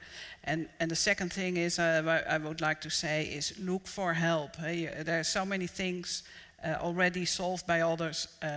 Reach out. Look for connections and all those who can help, just show up, and I think that's very important, because you can accelerate actually with problems, not keeping it for yourself, but just share it and look for help. There's so many people wanting to add. Excellent. Open the floor for questions from you, and start with Carmen. Well, you know me, that I'm also already for 20 years active in the life science and health world, but perhaps the other doesn't, so that makes... you did ask a question to the audience, Nicolas. What would be the next domain for deep tech? And I think it was already on the slide. In the left upper side, you didn't mention it. You had a biotech and synthetic biology. And I think these two domains, especially in combination with AI, will be the next deep tech. And I think...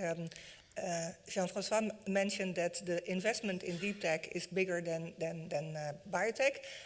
my opinion is that these two fields will merge together.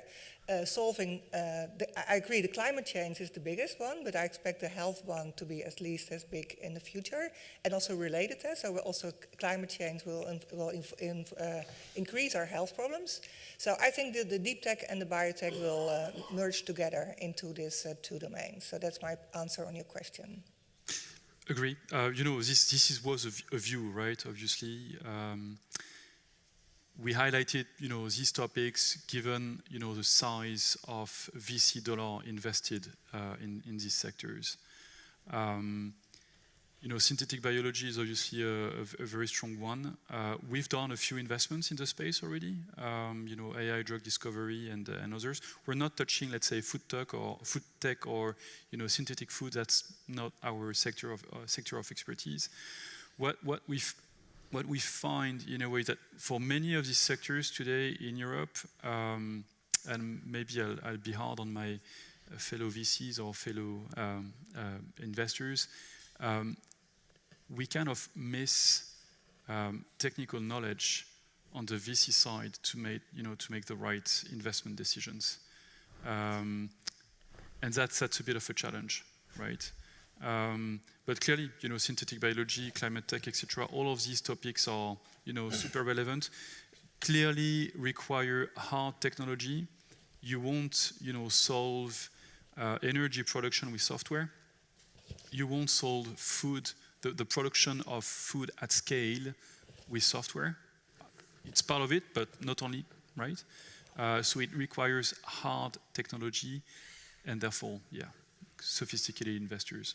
I can echo that. I think many of the founders we speak to are frustrated with the lack of technical knowledge at the investors, which means that is immediately a discounter, right? Because it's an additional risk factor, and therefore you have to you get either less investment or you know, your valuation is down. So that's definitely an issue, and that's also a reason why many of them reach out to US-based firms to just get that expertise in, so that the local investors can then tag along, because they then can trust at least the technical DD of the American firm. Actually, this is something that the European Innovation Council could do much better. If they could just do the technical DD and make it much easier then for private funds to invest, that could be a real asset. In our small capacity at BCG, what we try to do is that we try to put out reports examining specific technologies. So we help investors with TAM, key technology trends, the key drivers in specific domains. In quantum, for example, we have been very successful. We have been able to put out predictions that then the startups can use in their pitch. So, okay, BCG says the market is going to be this. I can take a share of that, and that really helps the consortium. And we need more reports like that. We need more research like that. So we try in our own capacity to contribute, but there are so many topics to cover. I can only cover two or three per year. But yeah, I'm trying to help, because again, it really helps in the pitch deck. What's the time? Yeah. What are the tech unlocks? And then if the startups can say, okay, there's this report, and this is how I relate to that, then it's easier with an investor. I'm not saying it's solve everything, but it helps. And I think it's you know, it's a sort of escalating problem, right? Because so we have this sort of lack of knowledge at the time of investment. So, you know, this synthetic biology or other companies are suffering from it because they find investors who are not necessarily expert or qualified to make the right investment decisions. So super long, you know, to raise funds, terms are not necessarily attractive. But it's not even the worst. The worst comes after, because, you know, when you have investors, it's great to have someone who actually can help you build your company, hire the right talent, support, you know, your commercial effort, your partnership effort, your international expansion effort. And if you have an investor who doesn't know much about the space, doesn't have the right connections, doesn't have the right understanding of the market dynamics, the go-to-market, etc., that investor adds very little value to your company, right? It's like dump money on your cap table in a way. Fully agree in it. Yeah, that's what we also thought when we built up our fund, and so that's why we have 2 seasoned tech officers part of our management team, and we see that it's extremely helpful. It's extremely helpful for us making the assessment and also seeing the opportunities going forward, but it's also extremely helpful and necessary for the startups as well, to help them covering problems, and also that they are really connected in the they are French and they have a huge network and they can connect all kinds of people to help them scaling up. Excellent. So let's see, I see you. Hi. I actually see, it's more of a comment, but I see the red thread of all of these conversations is the ability to take risk. And but Europe is different than the US in that regard. The science is here, but we need to find a way to teach people about accepting risk. And I think I'm really glad to hear about the term sheet unification for the universities, because, I mean, for example, we were talking to Eindhoven ventures who had 50%, held by the university, and that's outlandish. I mean, in the United States, it's standard 5 to 10% at most. Yes. And I think the common theme is that we need to let go of the bone, as it were, and teach people that it's okay to fail and it's okay to take risk. And I don't know, it's like a whole personality change that we need to undergo as a European entity. If we want to make changes, that the only way that we're going to get new ventures out there and upward and onward is to take risk. So it's just more of a comment, but I just yeah. Yeah, I agree. We say that often, and it's true in part. But I do also think that it's also about how you manage and perceive risk. So I think it also has to do with the structure of our venture capital sector. And also the structure of the funding of the universities, for instance. So all of these things, the incentives are wrong. And it's not just about risk, I think. But if you have a really big fund, you can be very risk-taking at the early stages because it doesn't really matter, and you can double down on the later stages when you know there's traction. We have these funds that are small and a medium size and bigger, and they can't really share and spread that risk. And also another thing in the structure of venture capital in the Netherlands is that it tends to want to solo invest, and if it invests with co-invest, it does with other Dutch funds, and there's very little, actually comparatively little co-investment between international and Dutch funds. Actually, you have internationals co-investing, but without a Dutch fund. So that culture of risk, actually managing risk much better. Because actually, as you're saying, if you can invest in better management, if you do have those networks, if you have the expertise, it's all our de-risking factors. And actually, being effectively de-risking is probably allows you to do much more investment instead of kind of hoping for a cultural shift. Because I do think there is that cultural shift needed, but it will come slower than some of the more structural factors in our VC landscape. Absolutely. I see a lot of hands being raised, so it means there's a lot of questions to be asked in the break. What you don't see is that this is very red already, the screen in front of us, so which means the time is almost over. Last question for you, and then we make sure you have enough time to talk to each other during the break. Okay, thank you, John. So Deep Tech is about solving societal challenges. We're discussing very important subjects like funding, talent, ecosystem, etc. But in our experience, those things follow the key thing that you need in starting a successful company, and that's customers. So what? Yeah, with Deep Tech... Can you take the mic? Oh, sorry. In the whole discussion, I'm missing sort of one key ingredient for every company trying to get off the ground, and that's customers. And with Deep Tech, the customers are often corporates. But there's some risk involved as well for corporates in getting into a relationship with startups in an early stage as a customer.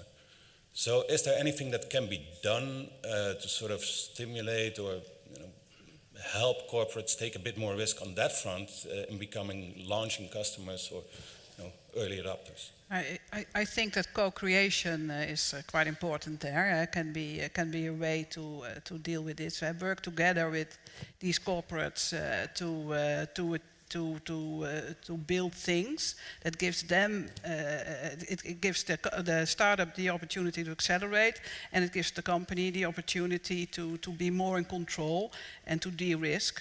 And that's what we are looking for actually in our relations in the first customer relations. Well, I think you guys can do a lot in showing that there's a big risk in not engaging with startups as well. I mean, that's what Peter Wennick was saying. Exactly, and I think the problem that we have in corporates is that, again, they are very good at what they do today. So innovation, it's not resistance to change, it's just that they excel at what they do today. So it's really hard for them to introduce new things. It's very simple because the bar is pretty high.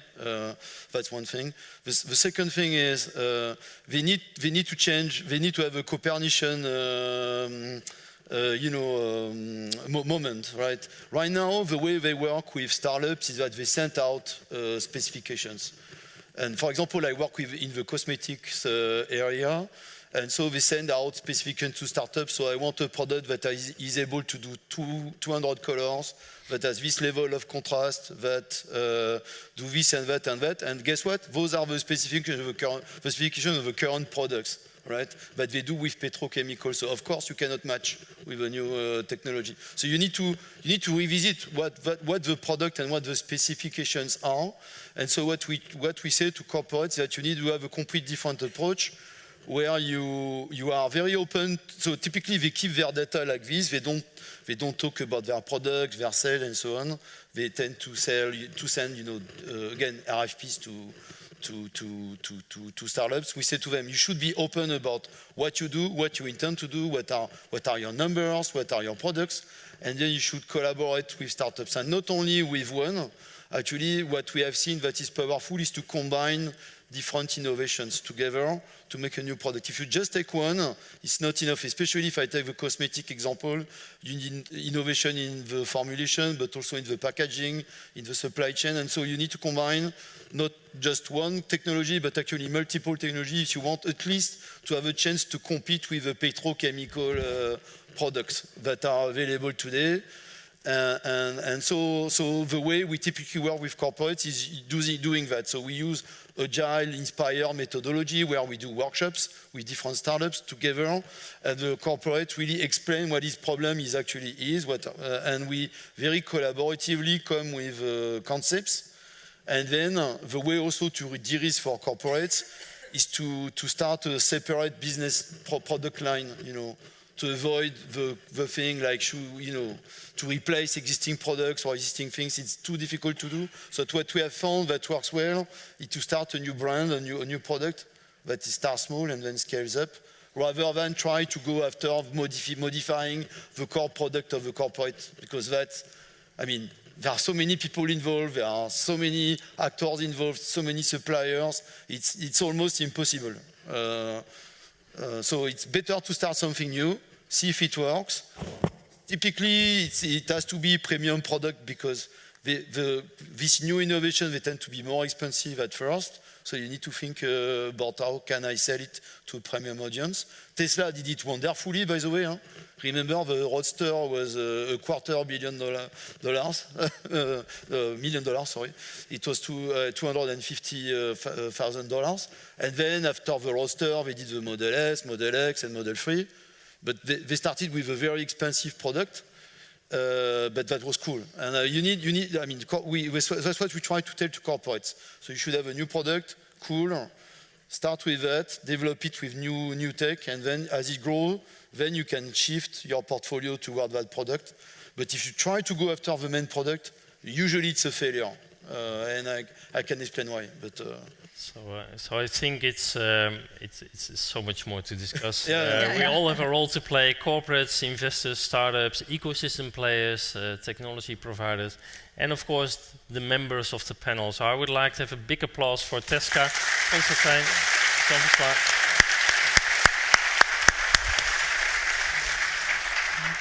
Thank you very much.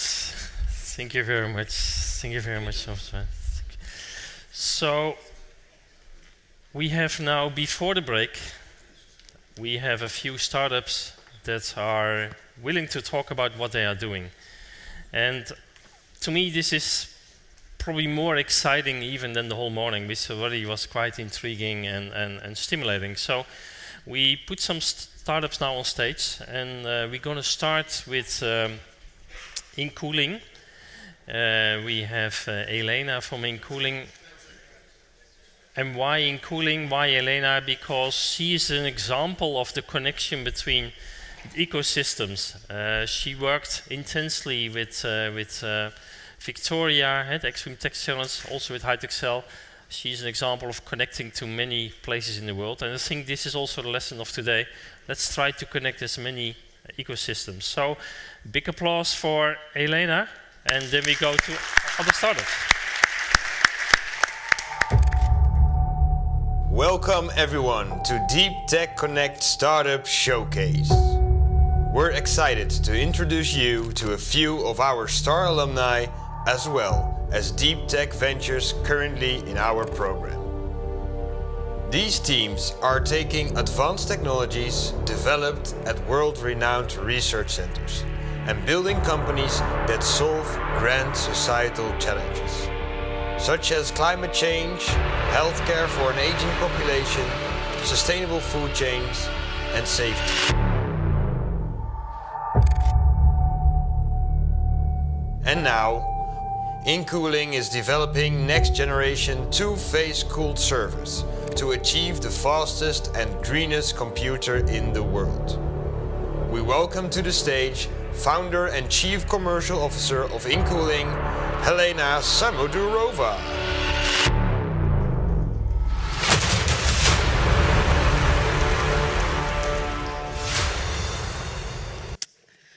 Hello. Well, thank you for the very nice introduction. Now I don't have to do it myself.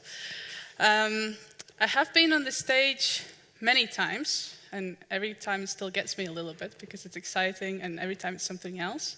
And every time I'm on this stage, our company is also in a different stage, in a different way. InCooling started in 2018. We started 5 years ago through HTXL, through the Deep Tech Acceleration Program. We were the first, let's say, experiment of making this happen. Back then it was a dream. Now it's a reality. I partnered up with Rudy Verwij, taking photos there. My background is in sustainability, he was in computer science, and together we decided that we wanted to cool down the planet one server at a time. And because of help of HTXL and their connections, we got hands on this really cool two-phase cooling technology from CERN. But we realized if we want to make this happen in deep tech world, we needed support. And that is exactly what HTXL helped us with. They helped us to build on the shoulders of giants, of the big companies in this region, and one of them, nonetheless, being the ASML. So ASML was very paramount for us in the beginning. They gave us talents, they gave us advice, they gave us a lot of criticism, they gave us hard time. Everybody knows how a little bit difficult it might be to work with ASML, but I think it went both ways. We learned a lot from them, and I hope that they learned a lot from us. And our collaboration worked so well that in 2020, we actually received an award for Best Startup and Corporate Collaboration in the Netherlands. And from there, it just took off. I met Prince Constantijn a few times through TechLeap. TechLeap helped us to move abroad and start conquering the world. We went to Asia, we went to US, we went to all these places where we met all these amazing people, and we really went out of our comfort zone. And that is when we started conquering the world. Which brings me to the Extreme Tech Challenge part. Around a year ago, I was standing on this very stage, in a very different stage in my life, in a very different stage in my company, where we pitched for the Extreme Tech Challenge. I didn't know much about it. But they look pretty cool, and as a startup, you do everything because you need exposure, you need credibility. And that's what Extreme Tech Challenge gave us. They believed in us. The people in this audience that were back there are here today, and they voted for us, they believed in us. And they sent us all the way to San Francisco for the finals, where Incooling got Enabling Tech Award. And the reason we found it so humbling and so inspiring was that our cooling systems, our servers, our computers are made to accelerate your innovation. So essentially, we enable your technology to also be greener. So we're part of something bigger than ourselves. So, and another thing with the Extreme Tech Challenge, you guys have this massive network. Victoria's worked so hard, and I've just seen, since I've been part of the community, I've seen stuff happening everywhere. And I think if you're here today, please make sure that you really make use of this, because it really helped us. And a very silly example is when I was in San Francisco, I was on big stage with TechCrunch, and I'm backstage, you know, getting my makeup done, getting on stage, being nervous as you do, and then Bill Gates walks in. And nobody realized that was him. And then everybody realized, oh, holy moly, that's Bill Gates. Oh, this is so cool. And for me, it wasn't so much that it was Bill Gates himself, but the fact that those kind of people is what walked around in a community like the Extreme Tech Challenge. And those are the people you need to meet to make your business accelerate. And that's exactly what we did. We made valuable connections, we got worldwide credibility, and it helped us with every deal we made since. We raised investment, we broke world records with leading chip manufacturers, and that is all thanks to the exposure that we got from HTXL, from TechLeap, from Extreme Tech Challenge, and from all the support in this region. Now, I'm standing here today because we're entering a new stage. I'd like to share that new stage with you. As of this spring, we are officially, our first commercial pilot customer is actually ASML. So, woo!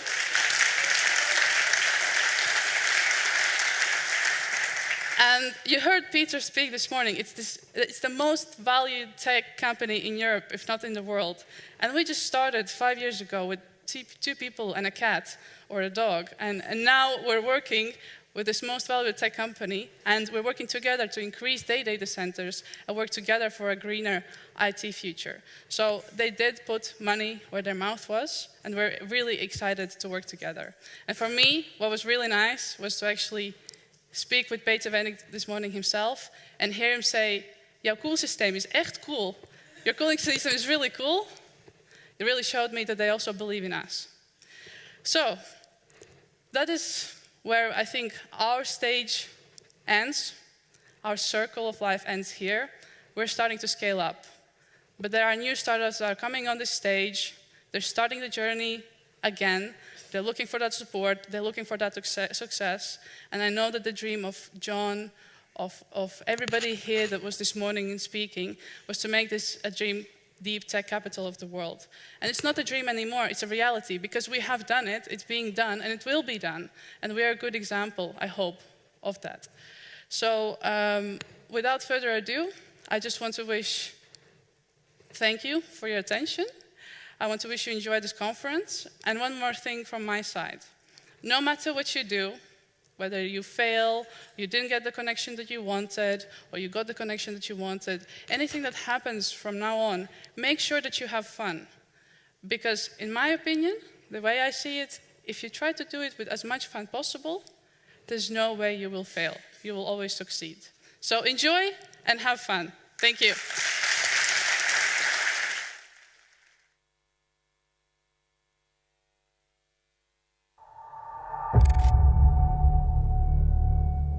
Alpha Beats trains your brain to control alpha waves and enter a flow state. Here to tell us the Alpha Beats story is founder and CEO Han Dirks.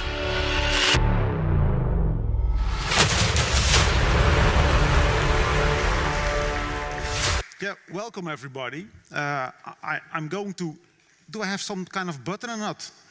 Oh, sorry, yeah. I'm not focused, and I'm talking about focus and flow today. So I always start my story with this guy, Dave Brailsford. And Dave Brailsford is like Helena. He did great stuff. but he did it in cycling. He became the leader of the British cycling team in 2003, and he won for the first in a century a championship. And he did that by tweaking all little things, like improving equipment, improving the pillows they slept on. And that resulted at the end in 3 consecutive championships.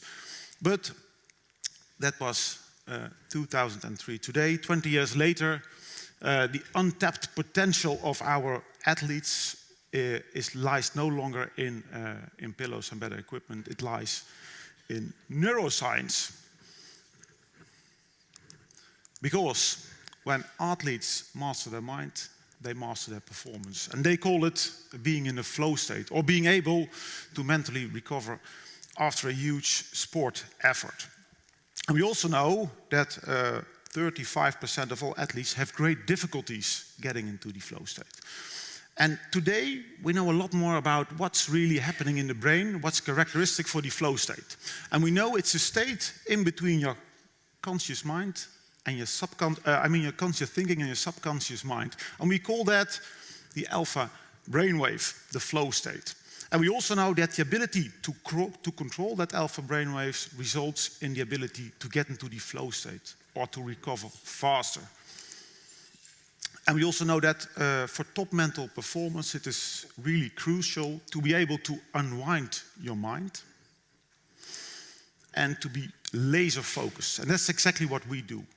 We train your brain to unwind your mind by letting you listen to your own favorite music, and we combine that with cognitive games. And it's really easy and fun the way we developed it, because the only thing you need to do is put on a great EEG headset, choose your own favorite music, and it doesn't matter if it is Ed Sheeran, Taylor Swift, or even Dolly Parton. For Dutch fans, Frans Bauer is also a possibility, as long as it is your own favorite music to get relaxed on. And then when you sit down and you listen and you relax, the magic starts to happen. Because what we do is we measure continuously how your brain reacts to the music you're listening to. And what we do is we use that neurofeedback to adjust the frequencies of that music continually. And in that way, we are able to train your brain to get control over your alpha brainwave activity. And I see you thinking, is that real? And yes, it is real, because together with Philips and Tilburg University, we have been working on this technology for over 10 years. And we have done several publications and a lot of research, and we showed that we are able to increase alpha activity with over 30%. And if you compare it to music, listening to music alone, which is already healing, then we multiply that effect by almost 8 times. And of course, there are many companies also say they work on your mental health and mental well-being. And most of them, they measure, but they do not train. And they measure indirectly, because they do not measure in the brain. A lot of them, they let you listen to tingle-tangle dolphin sounds, which can be great, but not for everybody. And there's a really large group really focusing on improving your cognitive skills only. And we are the only one who is using your own favorite music. We offer implicit neurofeedback training, and we have a proven technology. And I hear you think, okay, but do only athletes challenge with alpha control? No, we all, there's a big disability of the ability to being able to control alpha. And that's also the main reason that in this society nowadays, stress is the health epidemic of this century. And I have good news, because it's all depending on the accessibility of the EEG sensors. And right now we're using a great headband, but we are following the path of EEG accessibility. And that means in a couple of years, EEG sensors will also be integrated in the Apple AirPods, in the Bose headsets. So neurofeedback is on a large scale available. And that's why we choose for a B2B play in sports performance, sport tech at the moment. We continue with the B2B play in business performance. And at the end, we will go for B2C play when neurofeedback is accessible for all of us. And then it can be as easy as a magic button, a magic alphabet button in Spotify or the Apple Music app, which just superpowers the music you're listening to. Really grateful standing here on this stage. We are founded in 2019, also in the HTXL program. We have done a lot of great things. We learned a lot. The last couple of half years, we really made big, huge step, also due to the network in the high-tech campus, HTXL Deep Tech Connect Lumo Labs. We signed a collaboration with Garmin. We won the COS Innovation Award last January. We are just finalizing a huge and unique pilot with over 40 professional soccer players in Eindhoven, together with PSV and FC Eindhoven. We won the Innovation Award of the World Congress on Science and Football.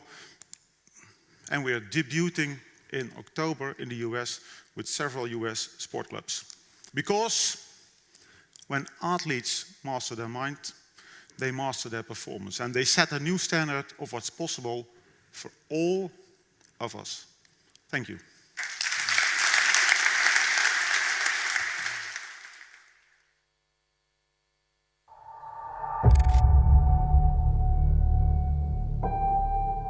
Looper Technologies has an ambitious mission to support and guide industrial companies to reduce harmful emissions to zero. Welcome to the stage, Looper Technologies founder and CEO, Maarten Kieft.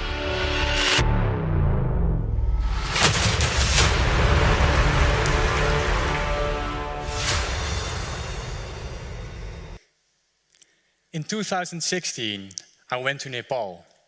When I arrived, I expected to see this. But I couldn't see 100 meters in front of me because of air pollution. My name is Maarten Kieft, CEO of Looper Technologies. And at Looper, we're on a mission to clean our skies. Not by focusing on smog, not by focusing on CO2, but by focusing on something far worse: volatile organic compounds. They cause cancer, they cause respiratory disease, and they have a climate impact 20 times that of CO2. Over half of these compounds are emitted by factories. A prime example is asphalt factories. Asphalt factories face a lose-lose dilemma. They can either pay million-euro fines or stop production. They need a solution which removes their pollutants while managing their operating costs, that doesn't emit any harmful byproducts. Their first option is to burn it, consuming a lot of natural gas and emitting tons of CO2. So their other option is to use activated carbon, which are these huge filters that needs to be replaced every few months. And then they burn it.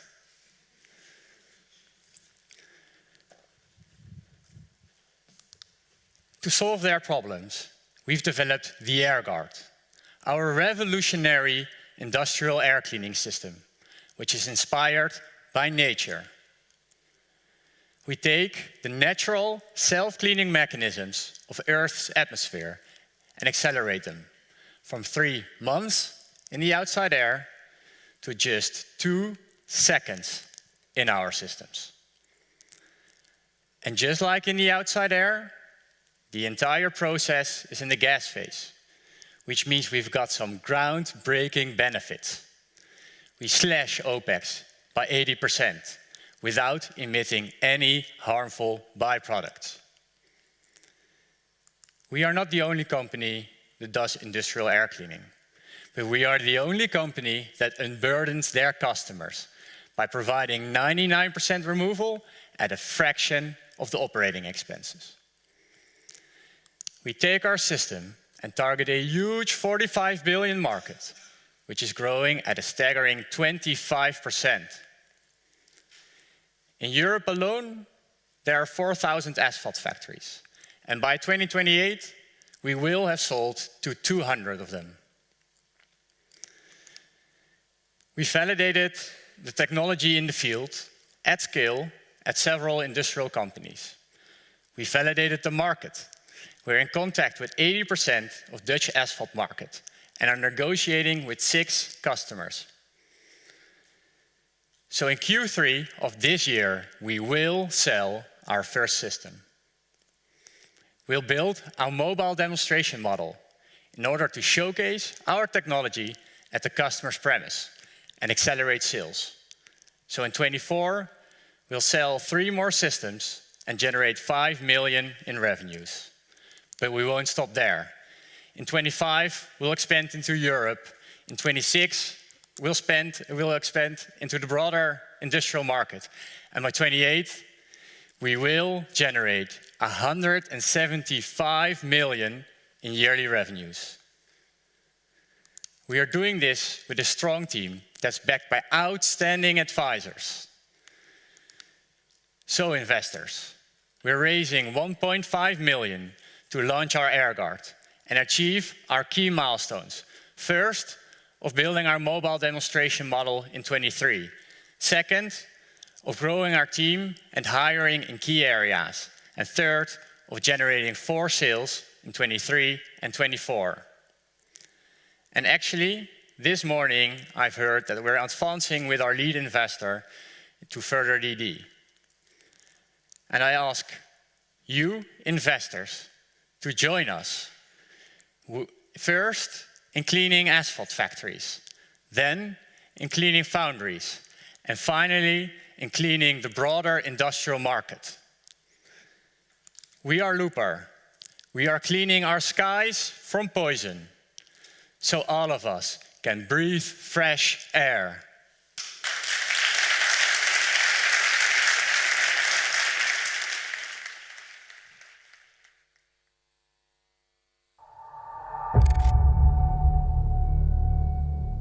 Using integrated photonics, Spectric is developing a multi-gas sensor for a sustainable and eco-friendly food chain. Welcome to the stage, founder and CEO Rick Jongen.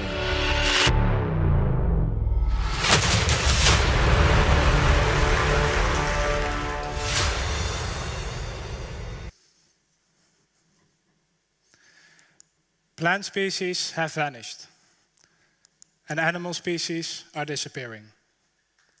The stickstoff crisis has a huge impact on biodiversity, with the livestock sector playing a crucial role in it. Within the livestock sector, the main issue is ammonia. It's ammonia which has the impact on the declining biodiversity. 75% of the total European ammonia emissions originates from the livestock sector. And although the problem is in the Netherlands the most urgent, the entire world is watching to us in how we are handling this crisis. And are there solutions? Yes, there are. There are plenty of solutions which can extract, reduce, or purify the ammonia out of the air. Solutions like air purifiers, stable floors, and manual robots. But this is not enough. This is not enough because devices are not turned on due to high power consumption, or the performance decrease over time. And it's very hard to estimate how fast that performance is decreasing. And where emission reduction is constant, actually emissions fluctuate. But the farmers can't customize the intensity of their measures. The real problem is that there is no insight. There is no insight in the actual emission which is reduced. Because with this insight, farmers would know when to turn their devices on. Farmers would know when the performance is decreasing. And farmers can customize the intensity of their measures. But why is there no insight? Because there are ammonia sensors. There are ammonia sensors which are scalable. There are ammonia sensors which are robust. And there are ammonia sensors which are accurate. It's the lack of the combination of these 3 qualities into one single product, which is the reason why large-scale gas measurements at stable level is not there yet. And that's what Spectric is providing. Spectric provides the combination of the best of the 3 into one single product. Our sensor is robust, our sensor is accurate, and our sensor is scalable. And we are able to do this because we use integrated photonics. By integrating the optical system into one single chip, we are able to create a sensor which is accurate, robust, and scalable. At the same time, we are reducing the total cost of ownership so that it is feasible, technologically and economically, to have multiple sensors into one stable. And with this product, we are entering the global gas sensor market, a market with 2.5 billion, where the agriculture represents 400 million. For the first 5 years, we are aiming for 10% of that market. We see opportunity to outgrow this market and find a solution for every application where accurate measurements in harsh environments is a problem. And with this product, we are enabling the total solution. We will sell our sensors to the system integrators, like stable manufacturers and red scrubber suppliers. They will integrate it into their system to provide the total solution for the end user. On top of that, we will ask for a subscription fee, because the farmer alone is not the only one who has interest in this data. There are also municipalities and other parties in the value chain. And we are convinced that they are interested due to the traction we already have secured. So far, we have 5 letters of intent, 4 of stable installers, and 1 of a red scrubber supplier. And with this traction, we have the ambition to have secured the first results of the field test already this year, to launch 2 paid pilots next year and enter the market the year after. Meanwhile, we will focusing on developing the photonic integrated circuit, so that in 2027, we can scale up volume and scale up the business. And to keep up with the space, we have an opportunity. We are looking for 1.5 million by the end of this year.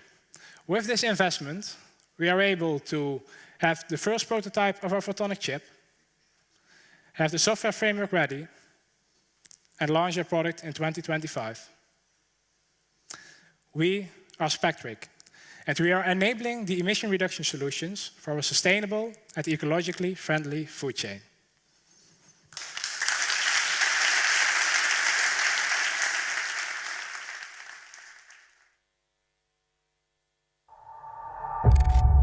Synergetics uses the latest integrated photonic sensing technology for industrial safety and security monitoring.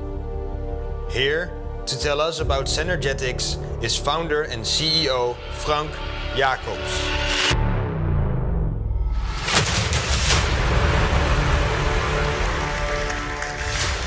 Hello to all. Hi. As you can see on this picture, Synergetics operates within the field of the process industry with its very complex infrastructures like pipelines, tanks, vessels. But what you cannot see in this picture is an invisible and silent killer: corrosion. So let's have a look at the right picture. Corrosion occurs, for example, in this case, on a bend. And normally this bend is covered by insulation. So you wouldn't be able to see this corrosion. And what could happen if you do not detect it in time is what happens on the picture on the left side. And besides the fact that it is very dangerous and that it is a safety risk, industry spends over 100 billion euro globally every year to mitigate this. So let's have a look at this picture. What do you think? Which one of those 2 sections has corrosion? Can you tell? Well, if you take out the outer cladding and remove the insulation, then this is what you see. So now it's becoming very clear, and the cause for this is water. It can be water, it can be moisture, it can be condensation. So basically what you want to know is, where is the water? So let's have a look at the consequences of COI. Safety we have covered. Safety is a major issue in the process industry, but also environmental. Suppose you have ruptures, leakages. It is not good for the environment. And what happens if you have to shut down your factory unexpectedly? That will cost you millions a day in these big factories. But there's one other thing. Let's have a look at energy loss. For example, if you have a pipe of 10 meters, this is quite about the width of this stage. And if you operate this pipe with about 100 degrees Celsius and the insulation gets wet, the energy loss you have on that per year would be equal to the energy consumption of an average household. Think 100 houses per kilometer.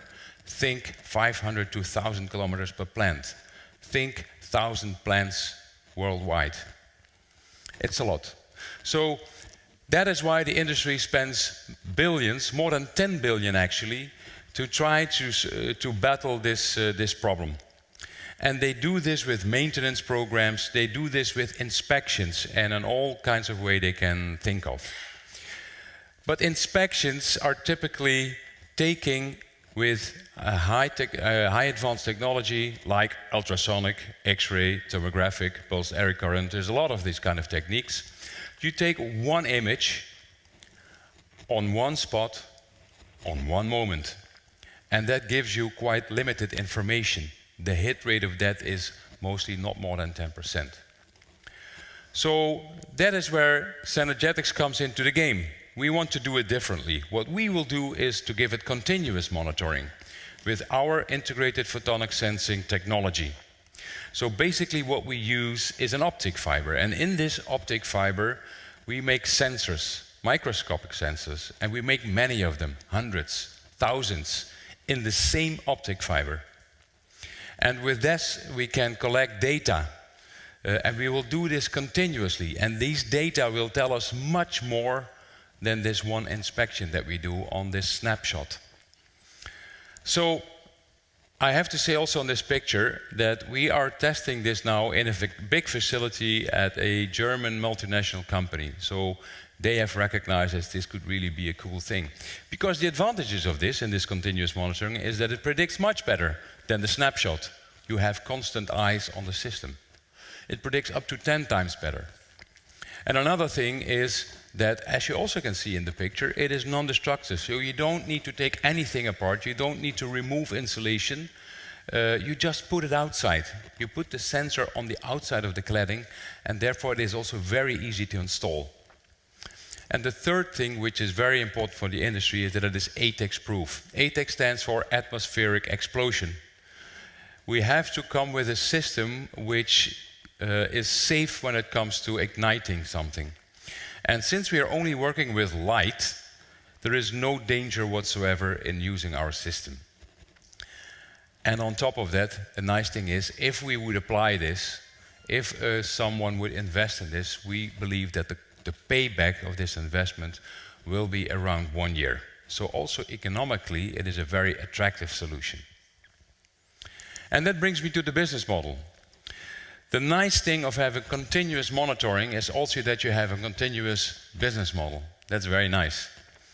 And when we look at this $10 billion market, or euro market, I have to say, then what we are targeting is 100 million by 2029. And we do this in two ways. So first of all, we have to sell the hardware. We need to get the sensors out, we need to install them on the system. But secondly, we also need to do the diagnostics continuously and do the reporting, help to manage the maintenance. And that is a recurring revenue model which we can operate at a high margin.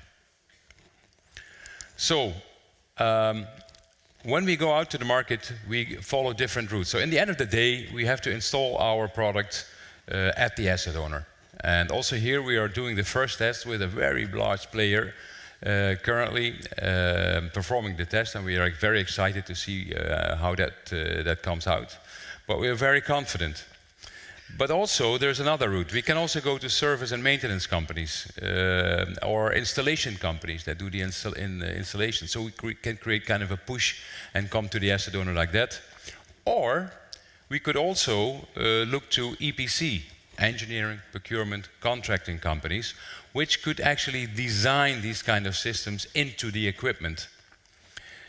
Insurance companies also have a lot of interest in what we're doing today, because also for them, having more safety is the same thing as having less costs as a consequence of incidents and accidents. I can tell you that we are very present already in all these channels at this very point. We are being very active in this area at this point. So looking at our journey, we only started last year. We signed up for the HTXL program, and we started working on this solution. And very quickly, we already had a proof of concept, and we were able to file a patent. And that brought us to this year. This year, actually, we are doing the first pilots, and the pilots we do in the 3 channels that I just showed you in the previous slide. And we will gain a lot of information from that too. Next year, we expect to have the first commercial traction already. So, in order to effectuate all of that, we need funding. And in the first seed round, we are looking for 750,000 euros. And next year, when we finish the pilots, we'll be looking to another round of 2.5 million. And I have some really great news today, which I can announce here in this facility. And for that, I first would like to invite Anita to the stage. Give her a hand, please.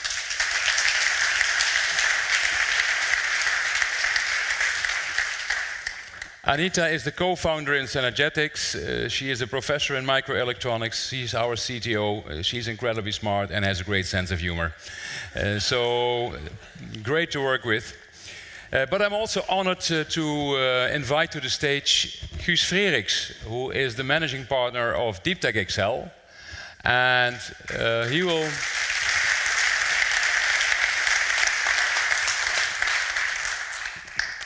he will share some of the news with all of us together.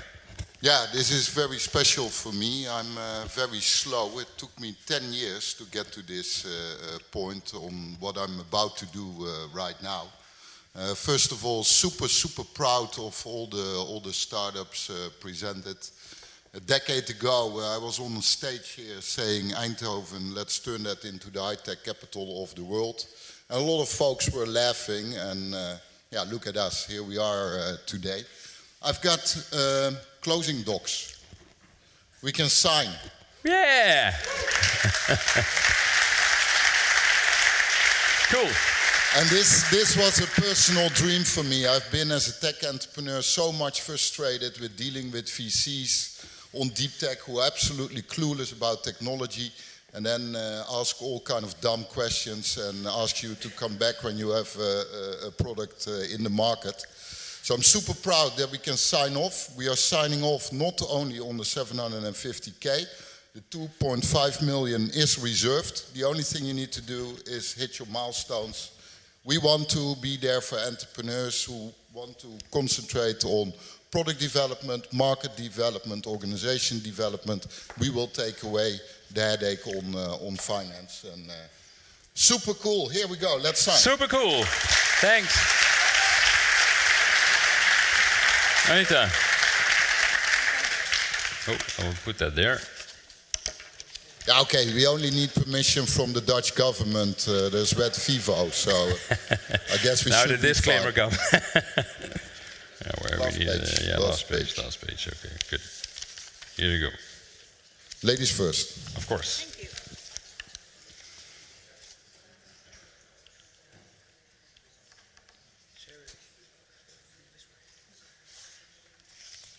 Great, thanks.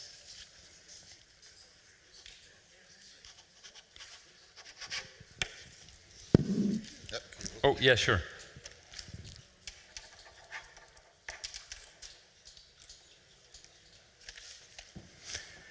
Thanks. Yeah, Congratulations. thank you very much. Many more to follow. Thank you.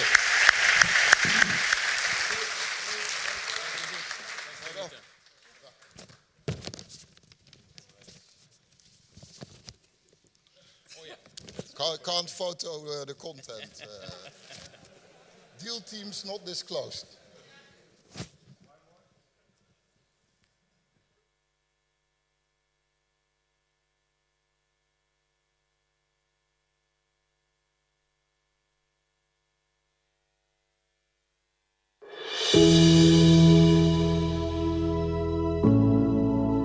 You've now gotten a taste of the HTXL portfolio, but there is more.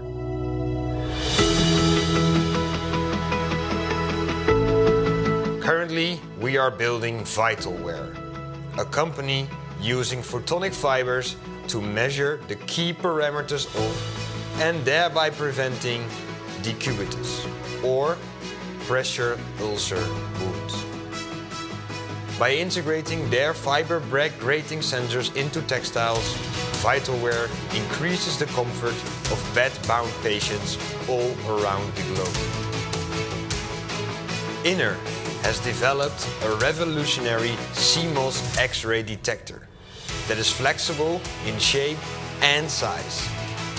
Moreover, the Inner detector can be built up modularly, allowing for a flexible design. And what's best? The image quality does not deteriorate over time.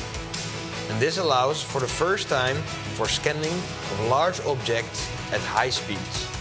Galaxea tackles biofouling, which is formed by microorganisms, plants and other marine life on a surface in contact with water and causes massive obstructions. Their solution, consisting of UV LED lights integrated in transparent surfaces or coatings, emits a gentle light that completely prevents any microorganisms to grow on the surface. And therefore, no other biofouling can grow there either. Worldwide, there are millions of people who suffer from chronic lymphedema, resulting in the swelling of limbs. With their microfluidics-based lymphedema treatment sleeve, HealWell improves patient quality of life by enhancing mobility, usability and user-friendliness, whilst remaining affordable and highly effective. Do you want to know more about any of these ventures or HTXL itself? Meet us later today. And now, we have a special announcement. We are partnering up with the Port of Amsterdam, working towards a sustainable way of importing hydrogen. We will be linking different industries into an efficient and resilient system, accelerating the transition through sector coupling for a 2050 perspective. With this project, Port of Amsterdam and HTXL target generic, liquid organic hydrogen carrier-based release facilities, as such facilities are deemed to be the missing link in a full mature end-to-end hydrogen value chain. And we are looking for founders and investors who want to embark on this journey together with us. And we are calling upon you to join this project.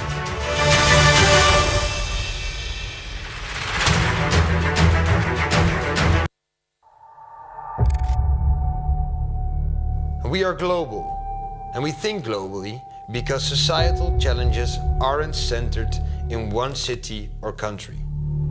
Addressing technology disruptions and global challenges such as the climate crisis and the scarcity of resources demands a joint effort. And to that end, HTXL became a founding member of RISE Europe, an ecosystem of ecosystems.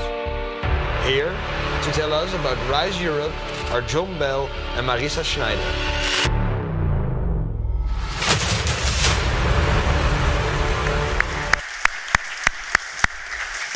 I'm so excited to have Marisa Schneider over here from Unternehmertum. And we're going to briefly talk about RISE Europe. But before we do that, I think we have a great video. So let's show the video, and then we have something about RISE Europe. Okay. Sounds good.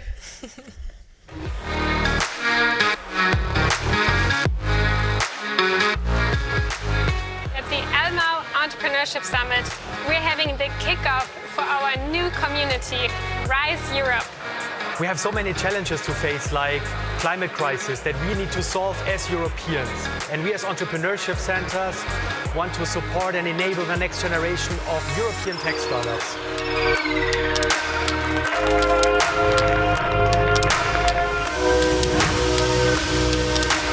To make Europe one of the most dynamic startup regions in the world, it's so important to collaborate and bundle our strengths. Together, we can address global challenges and European tech sovereignty. Switzerland, the United Kingdom, Sweden, Spain, the Netherlands, Germany, Finland, Ireland, Denmark, Austria, Estonia, France. It's all about the people, and this initiative brings people from 14 different European countries together to create a stronger European innovation ecosystem. We are uniting because we are much stronger together, and we are uniting because otherwise we won't succeed.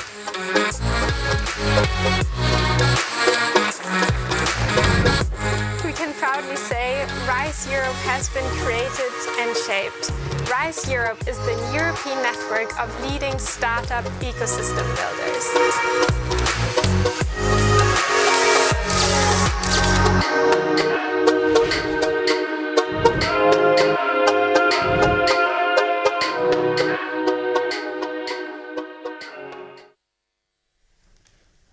Yeah, I remember the place, beautiful place, Elmau, Slot Elmau, a castle. Yes, that was 6 weeks ago, right? Yeah, only very recently. So, yes. Marissa, this is a great video, and the topic of today is Connect, Deep Tech Connect. Could you say a bit more about what is RISE Europe? Absolutely. So, as you heard in the video, RISE Europe is a European network of, you can imagine, the 20 leading ecosystem builders from Europe. And we're bringing really individuals together that are so fantastically driven, like you, John. And from all these entrepreneurship hubs, we're bringing these people together to scale European startups. Our ambition is more really European tech startup champions. And why did you bring us all together? Because I think Unternehmertum started this initiative, so why did you do that? What was the need for that? Well, I think we are under pressure in Europe. You heard Jean-Michel Dahl from Agoranov in the video, who said we need to combine our strengths because otherwise we won't succeed. And I think it's important to name what are we not going to succeed with. We are at the edge of losing a safe and prosperous society in Europe. And that's why we need to speed up. It's not the problem that we don't have enough startups in Europe. We have a lot of amazing startups in Europe, but we don't have enough scale-ups and we're too slow. And I think we cannot wait for the EU and for the right policies that will help us, but we need to use these ecosystem builders to act. And I think if I would give the mic to the audience, probably going to ask the question, so what can I get out of this? How can I help? How can I benefit from this? So can you tell the people here in the audience, who are connectors, by the way, yes. What is their benefit? What could they get out of this? I think what we're at first trying to do is a mind shift, that you start to think European. We've heard about this on stage here today. We've heard about competition and making Eindhoven the tech startup hub. And I think we need to talk more about Europe, and we need to really think more European. And when it comes to the scaling process, we need a European ecosystem. You are all so really well in acting in this ecosystem. And now it's about to widen this ecosystem. So if you're an investor, we want to connect you with the startups from Munich, for example. If you are a startup from here, I would like to take you with me to Munich and connect you to the industry and to our investors there. So it's really about becoming engaged and finding the right match. Excellent. And I think we talked about it earlier. Everybody has a role to play, investors, startups, corporates, of course, but also the other people around that, the technology providers, ecosystem builders. And this is an initiative which is bottom-up, which brings us all together. So we don't know where we will be. Yeah, we know where we'll be 1 year from now in Madrid. Yes. But towards that, I think there will be a lot of action. So is there any last thing you would like to say before we bring everybody to the lunch? Maybe one concrete thing, because we're going to meet again in 11 months, the group's going to meet again. This was now in Elmau, so next year we're going to come together in Madrid for the next Rise Europe Summit. And until then, there's so many task forces going on that especially focusing on market entry support. But one thing is also an online demo day. All of our entrepreneurship hubs are so good at providing demo days and presenting our startups, so we are working on an online demo day on a European scale. So we want every partner, also HTXL, to give us 2 really committed investors, 2 really committed startups that want to scale, and we're bringing them together. So this is one thing that's going to happen really soon. Exactly. Yeah, no, I look forward to that. And I think the second thing is, if I may say something very concrete, is we're going to combine also our efforts to find many more female founders in deep tech. So we see that we challenge it all. Yeah, why not? We have a challenge and we try to do our best in this region, but every region has their own challenges and we need many more female founders. Absolutely. And we're going to team up as well with the Rise Europe and beyond. Yeah, because that was really clearly, really quickly, that this is one of the core topics, that all of these great institutions, they all struggle with that question. So we need to find the new modus operandi that we heard about. Exactly. Well, thanks for flying over from Munich just for this event and to be able to connect with the ecosystem over here. Thank you very much, Marissa. Thanks, John.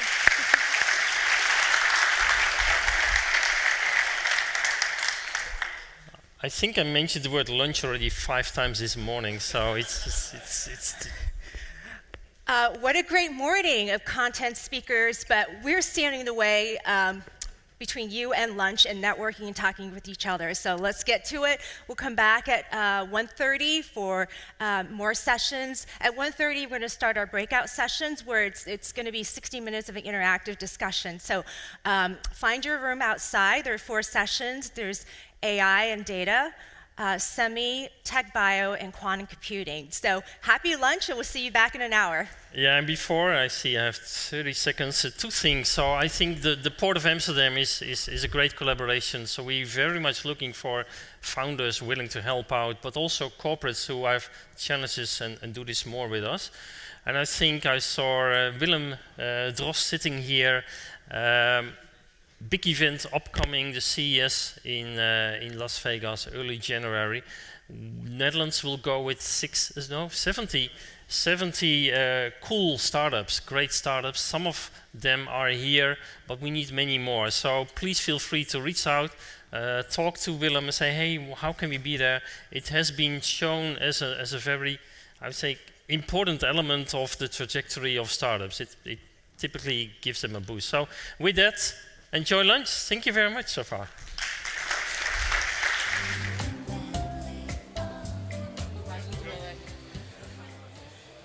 Welcome back to the final part of Deep Tech Connect. We hope you enjoyed the first as well as the breakout rooms. And now Victoria is back with another great panel. Give it up for Victoria. Thank you. Welcome back. Right now, we're going to dive into the world of generative AI, and who's not talking about this topic right now?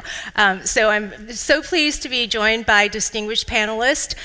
We have Marcel, Joska, and Riemer. So let's just take a quick round-the-table intro. Let's start with Marcel. Yeah, I'm Marcel van der Heijden. I'm a partner at Fortino Capital. We're a Dutch B2B early-stage investor. Before Fortino, I was 9 years at Speed Invest, another early-stage investor, and there I built and led our deep tech team. Before that, I was actually at Microsoft for 7 years, but I have a deep tech background. I studied physics in Holland, did a PhD, and founded a technology company during that time. So, and actually spent some time looking at AI, which 25 years ago was a little bit different. But welcome, Joska. Yeah, thank you. My name is Joske. I have been working for Microsoft for over 11 years now here in the Dutch market. And within Microsoft NL, I'm responsible for everything that we do towards our SMB segment, which includes startups, scale-ups, and the different innovations that we drive through that market. Fantastic. Riemer? I'm one of the managing partners of Forward One. We invest in hardware innovation, so basically all high-tech hardware stuff, ranging from sensors, robotics, photonics, quantum, all those kind of things. And yeah, that's me. I have a corporate finance background, so I'm not so technical, and but very much financial driven. Great. So let's just start at the top and look at the landscaping of generative AI. Who's actually capturing value through different layers from infrastructure, data, models, and application? Where do you think values are being captured in any one of these particular areas? Yeah, I think certainly right now at the infrastructure layer, there's quite a bit of value being captured. You know, servers, data centers, the hyperscalers, including Microsoft, obviously are making a killing or doing well, and that workload is growing and will continue to grow, I think. On the model side, I guess OpenAI and some other examples, they capture some value. It's very easy to start using those models, and you can see it's the fastest technology platform that had the fastest adoption ever. On the application side, I think we're just starting to see it. I think we in our portfolio, have a lot of companies that are iteratively improving the solutions that they have by adding some ChatGPT or other models, and I think that will continue. So we see some value creation there, but I think we're not there. I think there's a lot that will happen. Yeah, and I think from the data perspective, it's essentially there's no generative AI without data, right? So if there's an organization that doesn't have a data strategy, it's hard to create any value based on no data. So I think we'll come back to it, I think, a little bit later, but it's an essential part in driving this. And I think from the application perspective, also what you're talking about, right?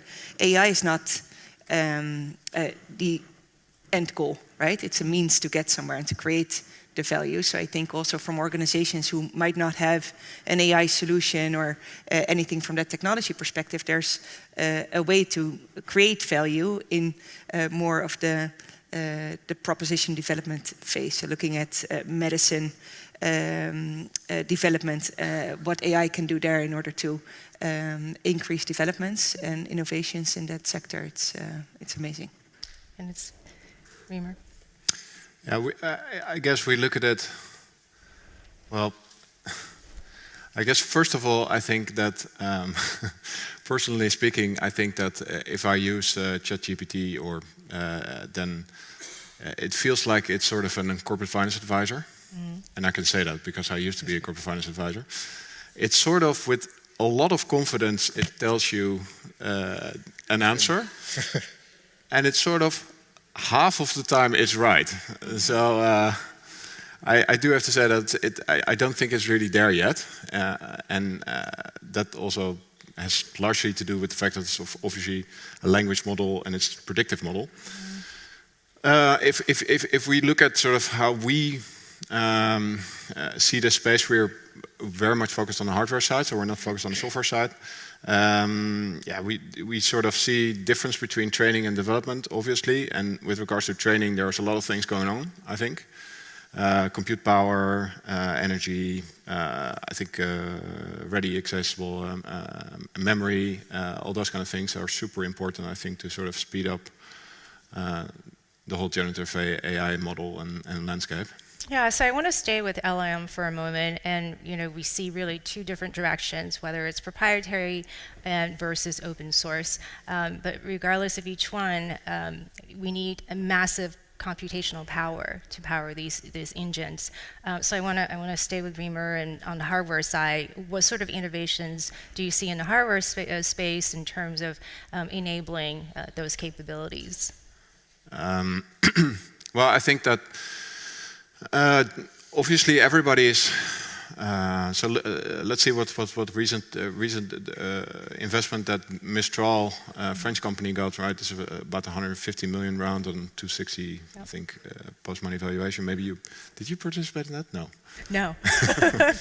And that feels also a little bit weird, in my opinion, to participate in such rounds as a VC, because I think the large majority of money is flowing into NVIDIA chips, and I think you need that to generate your own models. I think you need about $250 million of compute power, basically NVIDIA chips, and about 6 months or something to sort of get you up to that model. But in the end of the day, I think it's super inefficient to send all the data to the cloud and then have it calculated there and then send the data back, so send the results back to the user. So in the end of the day, something needs to be done on the edge with either brain-inspired neuromorphic chips or something along those lines, I think. And these are general topics that we look at also. And speaking from a company who's made a huge bet in this space, your perspective, Joschka? Yeah, so I think from the perspective of what we can do from a hardware, just like you're saying, right? I think, I don't know if everybody knows this, but just an example that's always quite tangible for me, and we just talked about it as well. I work for Microsoft, so I'll use Bing as the example, a search engine you probably use daily, right? If you type something into Bing and you ask them a question, it requires a certain compute power. When you go into ChatGPT or the chat function in Bing where ChatGPT is integrated, it actually requests 7 times more of the compute power than just a static question into the search engine. So from that perspective, and that's also the challenge that Microsoft is in right now, right? How do we go about this exponential crazy demand of AI capabilities and processing with the existing infrastructure that we have? So I think that's indeed what you're saying. The question is, how can we be efficient in the way that we use all of the resources that we put in? So from a hardware perspective, an energy perspective, how can we be most efficient in the data centers, but also from the device that we're using every day? Point well made. Marcel? I'm not a hardware guy, so I'm not going to make statements about what could happen or should happen. What I am seeing is, coming back to the open source side, I think there's a lot of people in the open source community trying to make models more efficient. So not spending 50 million to train it, but maybe 50K or 5K. Requiring less data, doing iterative updates, so you don't have to retrain everything from the start with your own data, but you can kind of iteratively train a model. So I think maybe there's a scenario where you don't actually need a breakthrough on the hardware level to make AI work or work better. Yeah. But I think your point, Remer, was really made about thinking about edge computing and how do you decentralize processing so that it can be speedier, right, in terms of generating the outcomes. So looking at, I think one of the big opportunity here is enterprise adoption, and I think there's some challenges in getting there. So where do you think are the hurdles? Yeah, I was in an NXP session here before, and I heard the guys from NXP saying that it will take about 10 years, I think, to get the neuromorphic chips out there. And I thought it was an interesting remark also about if it's possible, to test the chip before sending it out to customers and make sure that it's working for at least 30 years. Yeah, I think generally speaking, these types of innovation take a lot of time. But then again, I see quite a lot of startups now, also in Europe, evolving that's aiming towards that neuromorphic segment. Yeah, it totally makes sense. I mean, we look at all of them, and until now, I have not deployed any capital into it. But it certainly makes sense. But it's always difficult because if you're running a fund, you also want to sort of make that happen within your fund lifetime, and that's also a little bit of a timing issue. If now it's a good idea to deploy the capital or sort of wait until your next fund. So for startups that's going after the enterprise client market, what are some of the technology thresholds they need to conquer before enterprise adoption? I'm thinking about the problem with hallucination, right, with data, the problem with cybersecurity, privacy. Your thoughts, Marcel? I think a lot of companies are adopting it, even if they don't know. There's some clear examples of that. So there's a kind of bottoms-up grassroots movement of individuals that will try to improve themselves or improve the work that they do. Microsoft's going to be a big part of that. On the hallucination side specifically, I listened to a podcast, Mark Andreessen and Alex Friedman, on my way here. And he said something interesting. He said, the hallucination, maybe it's a form of creativity. And he gave the example of a law firm looking into deploying large language models, and they actually didn't want models that were like 100% correct. They didn't want models that kind of pushed the boundary. Now, it's difficult to understand like what is a hallucination that's useless. You need to be able to manage that, but maybe the hallucinations are not only a bad thing. Yeah, great point. So looking at the landscape, where do you think startups can really create enduring value and defensibility? We talked about the 4 different layers. Maybe tie into a little bit about the type of companies that you're looking at. Remer? Well, we basically focus really on the picks and the shovels and all those kind of things, and set aside from what I already said about Neuromorphic. But so all the things that basically have proprietary knowledge about or patents or IP protection and all about cooling, energy reductions, maybe some memory stuff, maybe also, and also some some. I think there are many parts of the equation that there are many variables in that equation that sort of solve this puzzle, because in the end of the day the push is there and the demand is there, so there are a lot of variables that needs to be solved in order to get there. Yeah. And there are also a lot of picks and shovels that sort of help in getting there. So we also sort of focus on that part that is more, let's say, second order or third order away from the core, but still nudges it. But then we feel more comfortable in that sense that it feels like less of a big bet, because it's very difficult to sort of do a big bet within the core of this technology. So we're sort of still in we're not sort of, maybe we're still in a sort of a wait and see modus, that we're sort of figuring out how this will play out, and in the meantime sort of focus on the things that needs to be solved anyway. Mm-hmm. Reducing energy consumption, better compute power, those kind of things. Yeah, I think from a different perspective, but I think where there's an opportunity for startups, or where you can be most successful, is looking at creating a total solution, right? Not only an AI part of it that can actually be created quite easily. The question is, okay, what type of knowledge do you put into that? Do you have knowledge of the industry or of the sector, like law firms that you were referring to, right? These law firms will never create any AI solution themselves. So what can you do as an organization to come up with deep knowledge of that industry, and then translate that to something that will be beneficial to them, that they can install on their own data, their proprietary data, and that adds value to them. So I think there's multiple sectors where we can actually, where there's a huge opportunity, where the organizations themselves won't do it, but where you need to come in with more than just the technology. So what is the actual purpose and the problem that you're solving, and then reason back to, okay, how are we going to establish that solution? And Marcel, what are you looking at? Yeah, we look at the picks and shovels space as well. So if you think about the cloud and the very rich ecosystems that were built around that, to scale it, to manage it, to protect it. I think all of that, same for data. I can see something like that emerging around AI models, especially if organizations will run their own models that are bespoke, that just use their data and all of that stuff.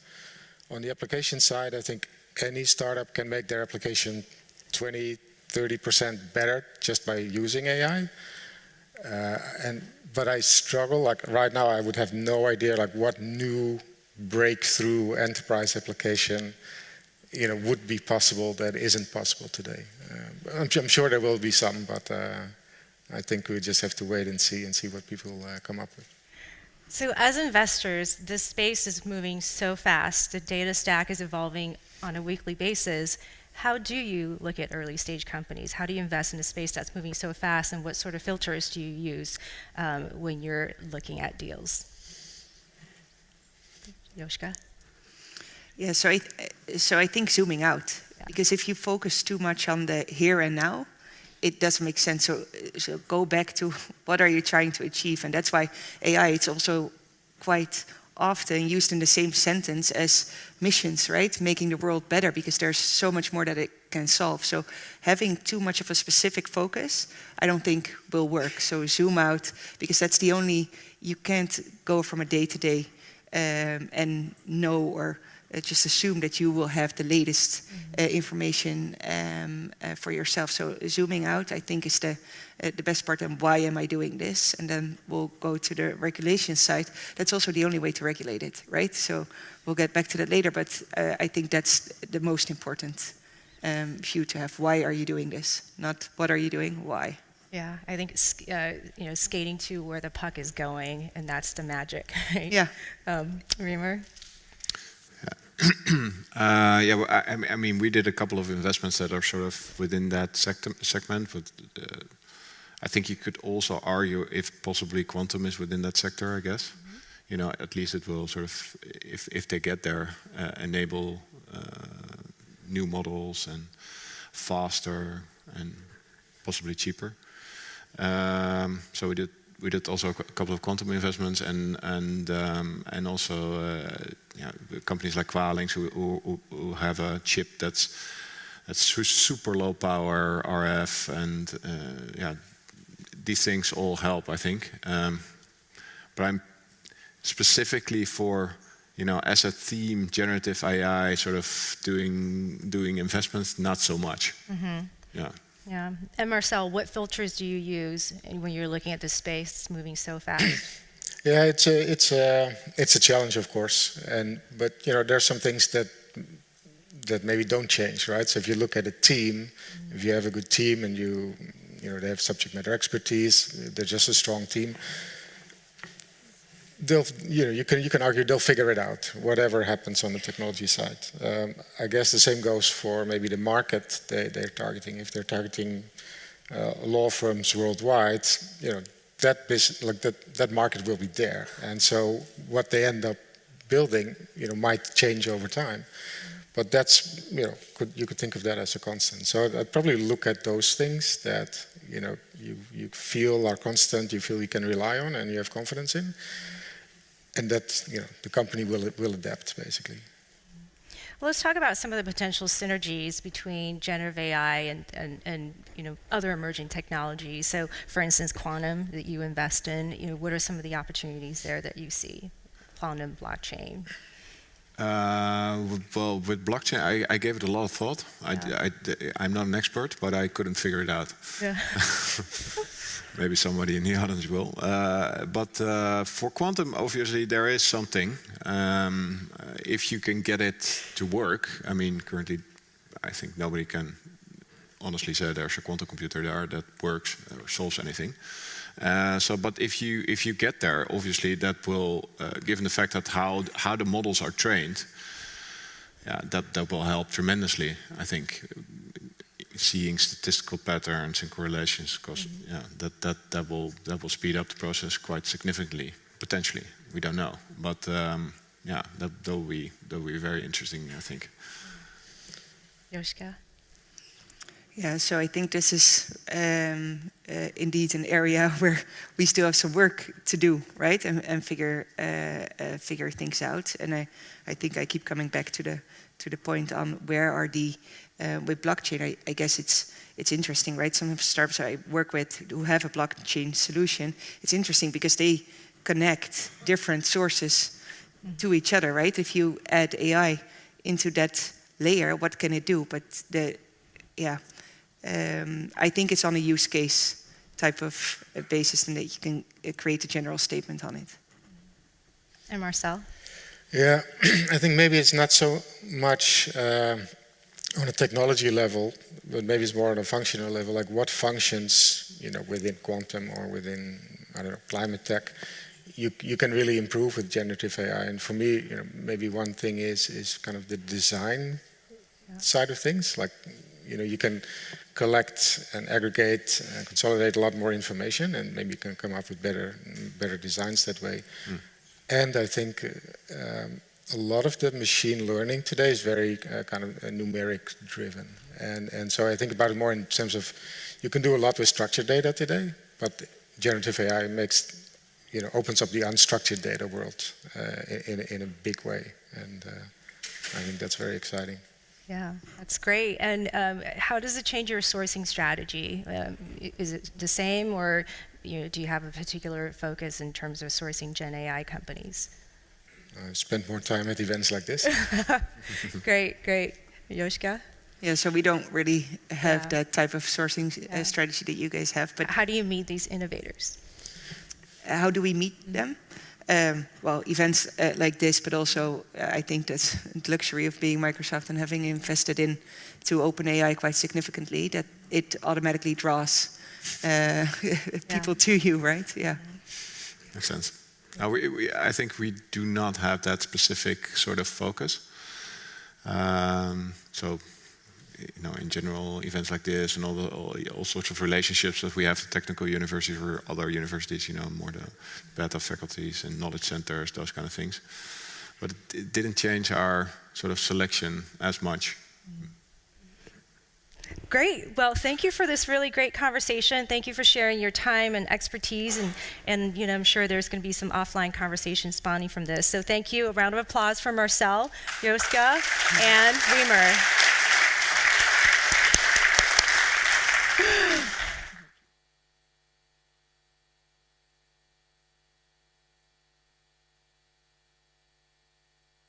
Speaking of deal flow, my mic is going. Speaking of deal flow, now comes to our second batch of startup presentations, and these are companies from the Extreme Tech Challenge ecosystem as well as Lumo Labs ecosystem. So let's take a minute to clear the stage, and then we'll start the pitches.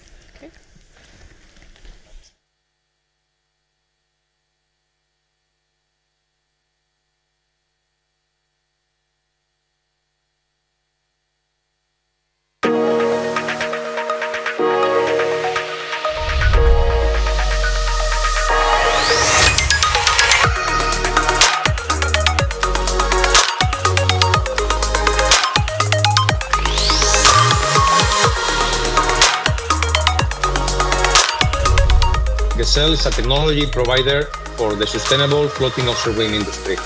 Our company owns all proprietary technology for a disruptive floating foundation and mooring system. Floating offshore wind is expected to be one of the largest renewable energy industries within the next 2 decades. I founded Health Plus AI because healthcare is delivered reactively and we rarely have the time to be truly patient-centered. Health Plus AI enables my colleagues to deliver surgical care proactively and reduce the impact of complications.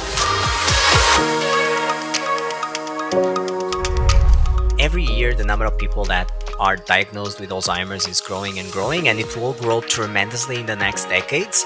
There are very, very few ways of actually understanding how to create better drugs for these diseases.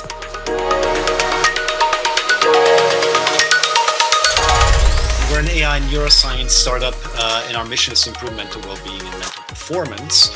And we do this through what's called neuroadaptive personalization.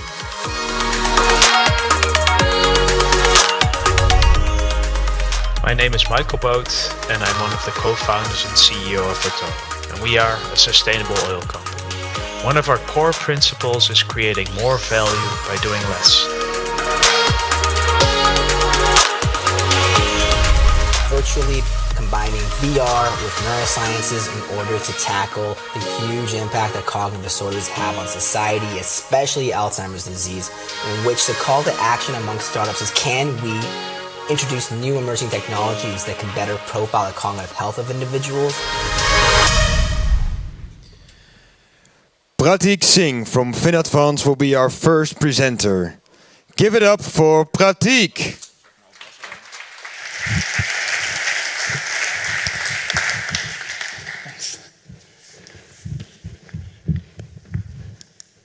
Hello, everyone. Today morning, we heard a bit about the next big thing in biotech and synthetic biology. But every drug what you see on your counter or at the pharmacy, it still takes upwards of 10 years to develop. And pharma and biotech industry is something which has been growing, and I think it will continue on growing forever. Just before COVID hit, FDA approved only 50 drugs in 2020. And it took, on average, more than $4 billion to develop each single drug. And I know it because I have done drug discovery for the past 14 years. I'm not an animal activist, but it sucks when you have to go through 2,200 animals yourself. I've set up animal labs just by myself, and I've also tried to find drugs for Alzheimer's, for neurodegenerative diseases, and cancers on these animal models. But it doesn't work. None of our animal work has ever led to a successful drug. And FDA also realized this, that these animal tests, these are important, of course, to know that if you will start itching or if you will have a miscarriage 20 years later. But they don't allow to find drugs which will really work on humans. And that's why an act or a law was passed that non-animal methods are needed. That's where we, based in Finland, are developing technologies based on semiconductor microchip fabrication to grow miniature chips where we can grow miniature organs. These are for preclinical drug discovery as well as to repurpose drugs for personalized medicine in cancer. The platform is a consumable microfluidic chip with embedded sensors, which tells how the cells are performing under different drug conditions. And with this platform, and thanks to the high throughput nature, we are able to mimic not all, but several biological interfaces or areas where drugs interact with the human cells. And this would have sounded like science fiction 10 years ago when I started my PhD, but we published that we are able to predict how drugs for prostate cancer will behave or will be performing how well for a certain patient. We had clinical patients, we had animals, and we had our model. We are also able to screen for drugs for Alzheimer's and Parkinson's on their effectiveness in humans. And we have just exited the proof of concept stage and are now doing paid validation with large pharma, biotechs, and of course, the academic groups are our consistent customers. One of the really cool things what we are doing with this platform is to predict for certain patients. We have 111 patients in Finland awaiting results from our platform, that for a certain patient, is a chemotherapy or a combination of a chemo and radiotherapy going to work? So we can take the burden off of these therapies from the patients. Now, there are a lot of research groups and handful of companies around the world trying to do this, but their problem has been to scale this. One of our customers, they do 2 million drug screenings every month. So this is a really high throughput microchip environment, which is not feasible with any of the players in the field. That's why we exist. And we rely heavily on fully company-owned IP. We have 23 patents filed, and first 2 are already granted. We are an extremely young team of people from all over the world, 12 based in Finland. I'm the oldest person in the team, and we have background in making exits from robotics, from brain organoids, and from AI companies. Today, I'm looking for more talented people, especially with experience in M&A, to join our team. And if this is something which excites you, please find me. Thank you.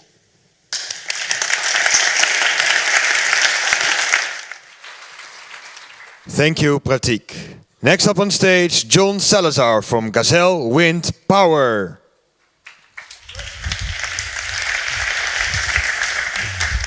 Thank you, thank you. Welcome, everybody. I am John Salazar, founder and CEO of Gazelle Wind Power. As a technology provider, Gazelle is considered among the most promising startups globally, delivering innovative solutions for the floating offshore wind industry. In Gazelle, we are obsessed in delivering best-in-class product for the floating foundation and the mooring system, which account for over 40% of the total cost of a floating offshore wind project.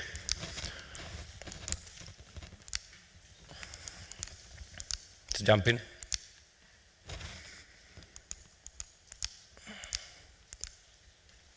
Now, we need to act with urgency. We must act with urgency. To stay on track with the 1.5-degree global warming scenario from pre-industrial levels, we need to deliver over 300 gigawatts of floating offshore wind within the next few decades.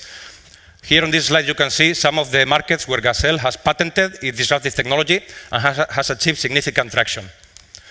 To turn all this potential into action, there are still several problems to be addressed, being the first one, high manufacturing cost, because the old legacy designs from offshore oil and gas require significant amount of steel or concrete in order to provide the buoyancy and stability in order to keep the wind turbine safely operational.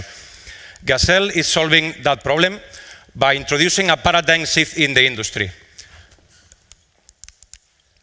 By eliminating active ballast tanking systems, introducing flat panels, reducing an excess of 30% of the total weight of the platform, over 75% in mooring lengths, and per gigawatt of wind farm installed, reducing 260 kilotons of equivalent CO2. Ladies and gentlemen, Gazelle aims to become the global benchmark for floating offshore wind globally. This is completely switched around and it's driving me crazy, the order of the slides, as you can notice. Well, the technology has been tested and proven robust and has been independently verified by third parties such as DNV. This proof of concept was performed for Iberdrola, largest renewable energy company in the world, and the promise that Gazelle resembles has attracted significant leadership to its board of directors. The company is generating revenue based on maritime and engineering contracts, and the scalability comes from licensing our technology to global energy developers, leading O&Ms, all in alignment with Sustainability Development Goals 13 and 7 for climate action change and clean and affordable energy. In a nutshell, Gazelle will become one of the lowest LCOE solutions globally. Please feel free to learn more about our technology at gazellewindpower.com. Thank you so much for your attention.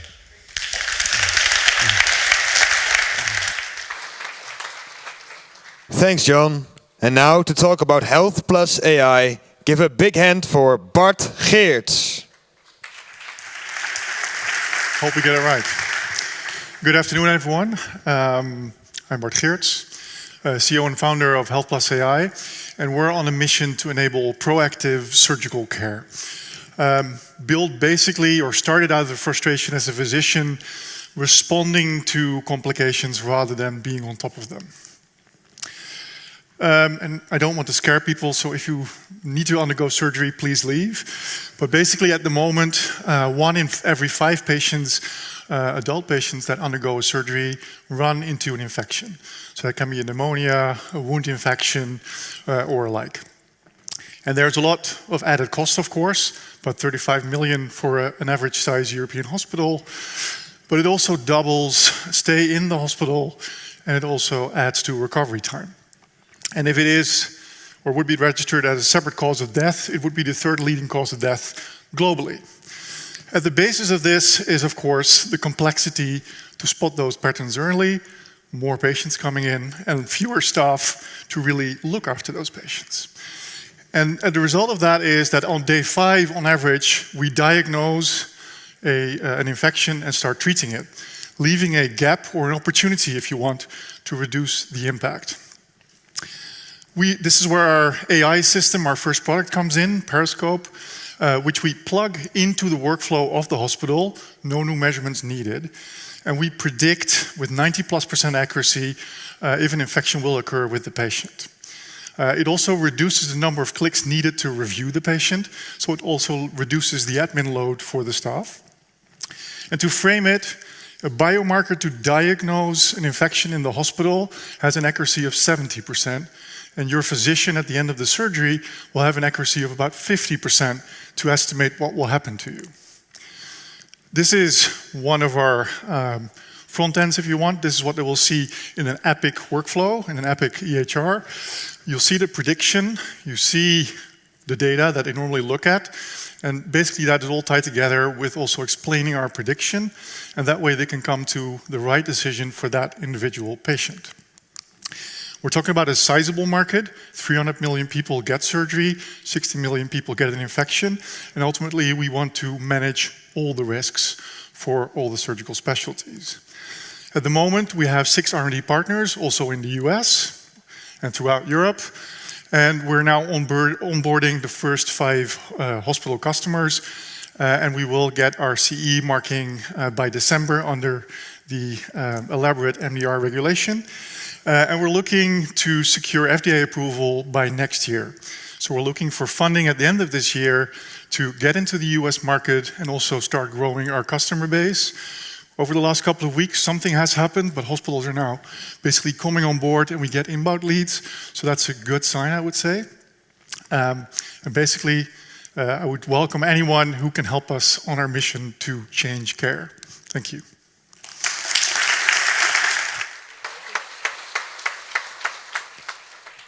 Thanks, Bart. Now please give it up to tell us about Mind for Zera Kayati.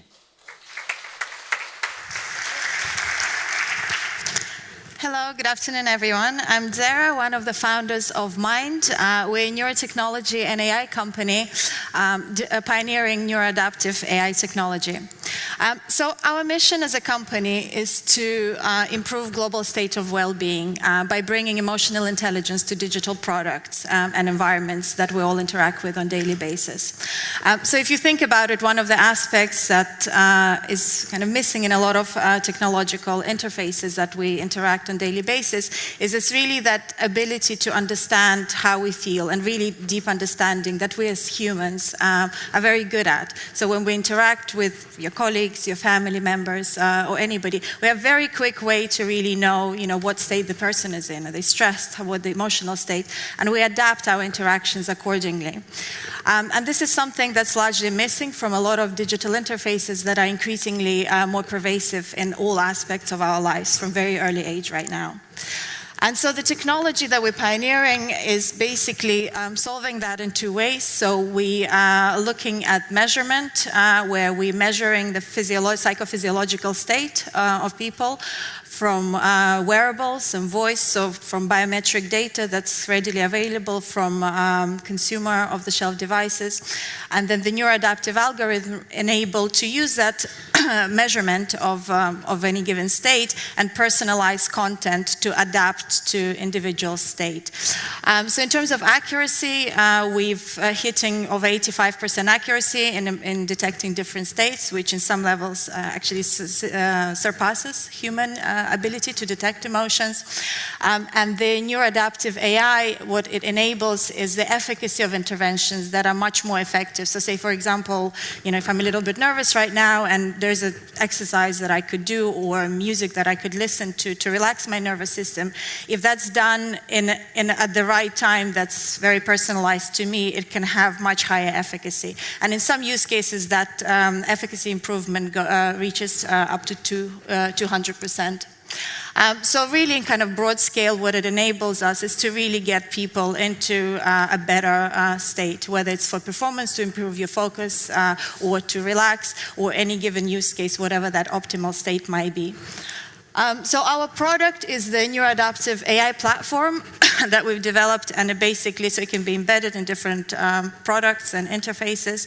So on the one hand, it takes this biometric data from voice, wearables, and other contextual data that impacts our physiology, things like noise levels, light levels, temperature, all that has direct impact on kind of how we feel and how we perform. And then on the other hand, it can be embedded in interfaces like cars, homes, mobile applications, and any other kind of digital interfaces that we interact with. So the 3 areas that we as a company focus on is kind of our mission to really support people in areas where we spend the most time, which is at home, at work, and on the move. And towards this end, we validated our technology in kind of car settings, very robustly in different work and team settings, as well as in home settings. And we've partnered and worked with kind of clients and partners to really do that on both the measurement side and also on the personalization. Our primary market is automotive, given the work that we've done, where we've done really robust kind of a couple of years work with Porsche right now that really enable us to validate a lot of our technology, and now working with Toyota and Nissan on further applications, and have 5 more automotive customers in the pipeline that we're onboarding in the next months. And so automotive is our go-to market, but obviously the application of technology is quite broad, and our strategy is to expand horizontally after into broader digital health and wellness applications. And we've also looked at gaming. So with the rise of all the immersive experiences, this kind of technology will enable much stronger experiences, and that's something that has significant interest and demand that we're also exploring. These are just some of the shiny logos that we've worked with, but in all honesty, we've been really lucky with our first client, Porsche, because there was really direct alignment. And in some sense, I kind of feel bad saying that sometimes, it really wasn't a difficult sell, right? Because they were all looking for a technology that could do this, and there are different companies in the market that offer various aspects of, of what we do, but not as one comprehensive solution. So in that sense, there's quite a lot of demand that we're actually not keeping up with at the moment. We're still quite a small team, and growing. So one of our core USPs, kind of linked to that, is really our scientific and technical rigor that we bring to the table. We're the first company bringing this neuroadaptive system from the defense setting, which is where my co-founder, did significant work as part of his PhD, and into the real world at scale in kind of everyday applications where it doesn't require hardware, and we really can just make use of existing data in that way. And so this is our team that makes it all possible, and it is truly a world-class cluster that we have here on neuroadaptive systems that we've built, and we have very strong advisory board that covers kind of commercial, academia, neuroscience, and different aspects. So maybe just as a last note, as a company, we're very much focused on the impact that, and it's a well-being and kind of human-centered technology. But what we do talk a lot about is kind of AI broadly. And, the reason we started the company was really because we're concerned about, well, where is humanity going given all these powerful tools that we're developing, and, artificial intelligence presents so many opportunities and it will redefine what it means to be human in many ways, and how we live, how we work, how we do things. And so it's important, we're kind of optimists around technology, but we also think it's very important to prevent and to do whatever we can, the capacity to do, to really improve the evolution and development of this. Because, in the few decades, we are, as humanity, co-evolving with these really powerful technologies. And so we as a company want, kind of paving the way towards AI that's more human-centered, that understands humans' values, it really understands us, but then at the same time, it really helps to elevate us and become kind of more self-aware. So that co-evolution is more positive in a way. If anyone is interested, obviously whether you were growing the team, if you're interested to join as our team, as an investor, as a partner, or just have a conversation, do reach out. Thank you.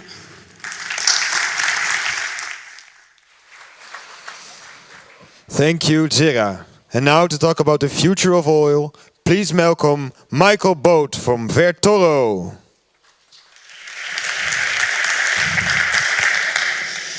I see I have to update the picture. This picture is about 30 centimeters old by now in terms of haircut. So something totally different now. I'm going to talk about oil. Vertoro is an oil company.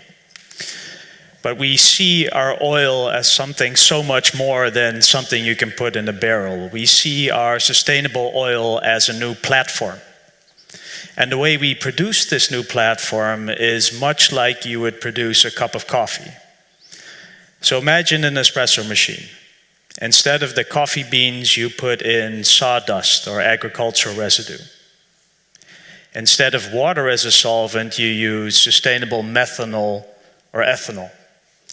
Then you turn the machine on, but you supercharge it a bit, so it's not 90 degrees Celsius, but 180 degrees approximately. And then you leave it on for about 5 to 10 minutes, and half of the biomass turns into coffee, which we call a crude lignin oil. The other half is cellulose, and the cellulose we can use to make paper, we can use to make ethanol, and a lot of other things. The oil, though, is our true platform. And because it's a new platform we are launching into the market, we need to come in with a bang. We need to come in with a killer app. And our killer app for our new platform is a sustainable marine fuel. This market consumes roughly 300 million tons of fossil fuel per annum, accounting for some 3% of total global greenhouse gas emissions. Like anybody introducing a new platform in the digital world and our molecular world, we of course also want to achieve platform dominance. And we developed a roadmap for this, which involves us licensing out our technology early. And it's not about getting the best license deal. We're willing to buy some market share, so to speak, by getting suboptimal terms, but many license deals. Also, we make use of an asset-light model. So we recycle our own assets, our own reactors, transfer them into larger facilities, but also use the trillions in fossil world legacy assets to our benefit. Whatever can be outsourced, we outsource. So our team, even though we're doing quite large things at the moment and raise a lot of capital, we're still a team of 8. Finally, we make freely available our platform to app developers. And app developers aren't people making the next TikTok. Our app developers are large chemical companies, oil majors, shipping companies doing fuels, chemicals, and material development. So Vertoro at a glance. So we were founded in 2017 as a spin-off from DSM, Eindhoven University of Technology, and Maastricht University. Since then, we've raised some 25 million euros, mostly in non-dilutives. Only 5 million of that is equity. The rest is all EU grants, soft loans, and other stuff that doesn't dilute the founders. In our most recent round, we brought in Maersk, the second largest shipping company in the world that accounts for 0.1% of global warming as a single company already, into our cap table. Later this year, or early next year, we'll be inviting term sheets for our next round, which will be to build our flagship plant in the port of Rotterdam. Thank you very much.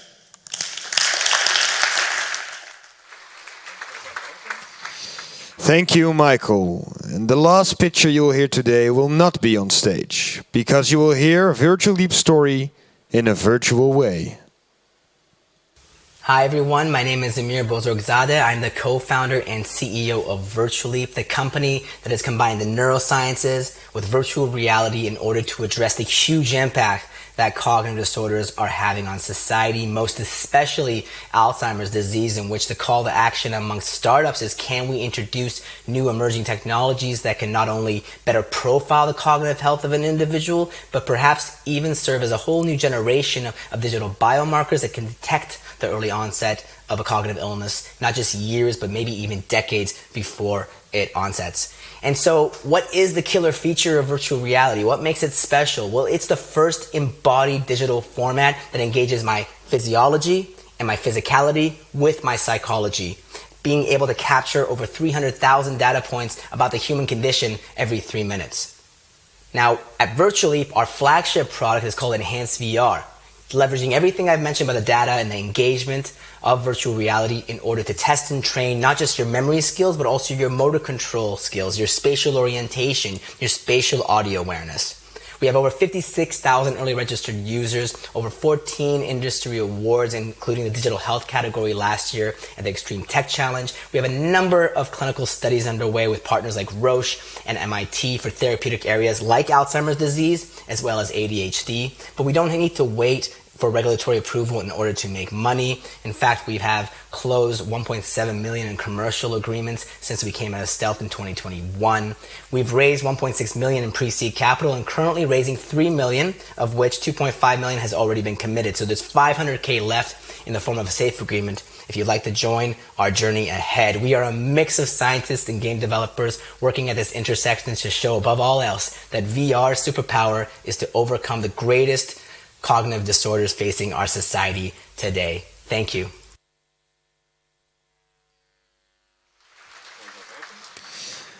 These were all the startups from the Extreme Tech Challenge. And now, for the last time today, please give them a big hand, Victoria Slivkov and John Bell.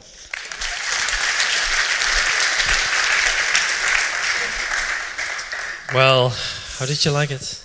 Oh, this is great. I feel like we just had such an energizing day of great discussions and really helping us look around the corner of what the state of European deep tech looks like. So I couldn't be more excited to be here. I couldn't be more excited about our partnership. And it truly takes a village to change the world for the better. And that includes all of you here. So, I'm delighted to be here with all of you. Do you come back to Eindhoven? Are you going to invite me back? Yeah. We're going to do that. Great. Yeah, this is the beginning of hopefully the center of the universe around deep tech conversation from Eindhoven and projecting outwards. So I'd love to be back next year, and let's see if we can build an even more great program around this topic. Excellent. I also enjoyed a lot, and I hope you also enjoyed, because I think with a nice mix of startups. We saw some cool startups right now. We saw some cool startups in the morning. We had some, I think, interesting speakers also in the panel. So I hope you very much enjoyed, but certainly also enjoyed the kind of connection. Meet each other, talk to each other, and this will still happen after we close, which will be done in a few minutes. So in that sense, I do hope that you enjoyed this day. Great, thank you, and thank you to all of you. And follow us on social media, Extreme Tech Challenge. I think we have a slide here. And tag us and post photos, but we love to stay engaged. So thank you so much. Thank you, John. Thank you.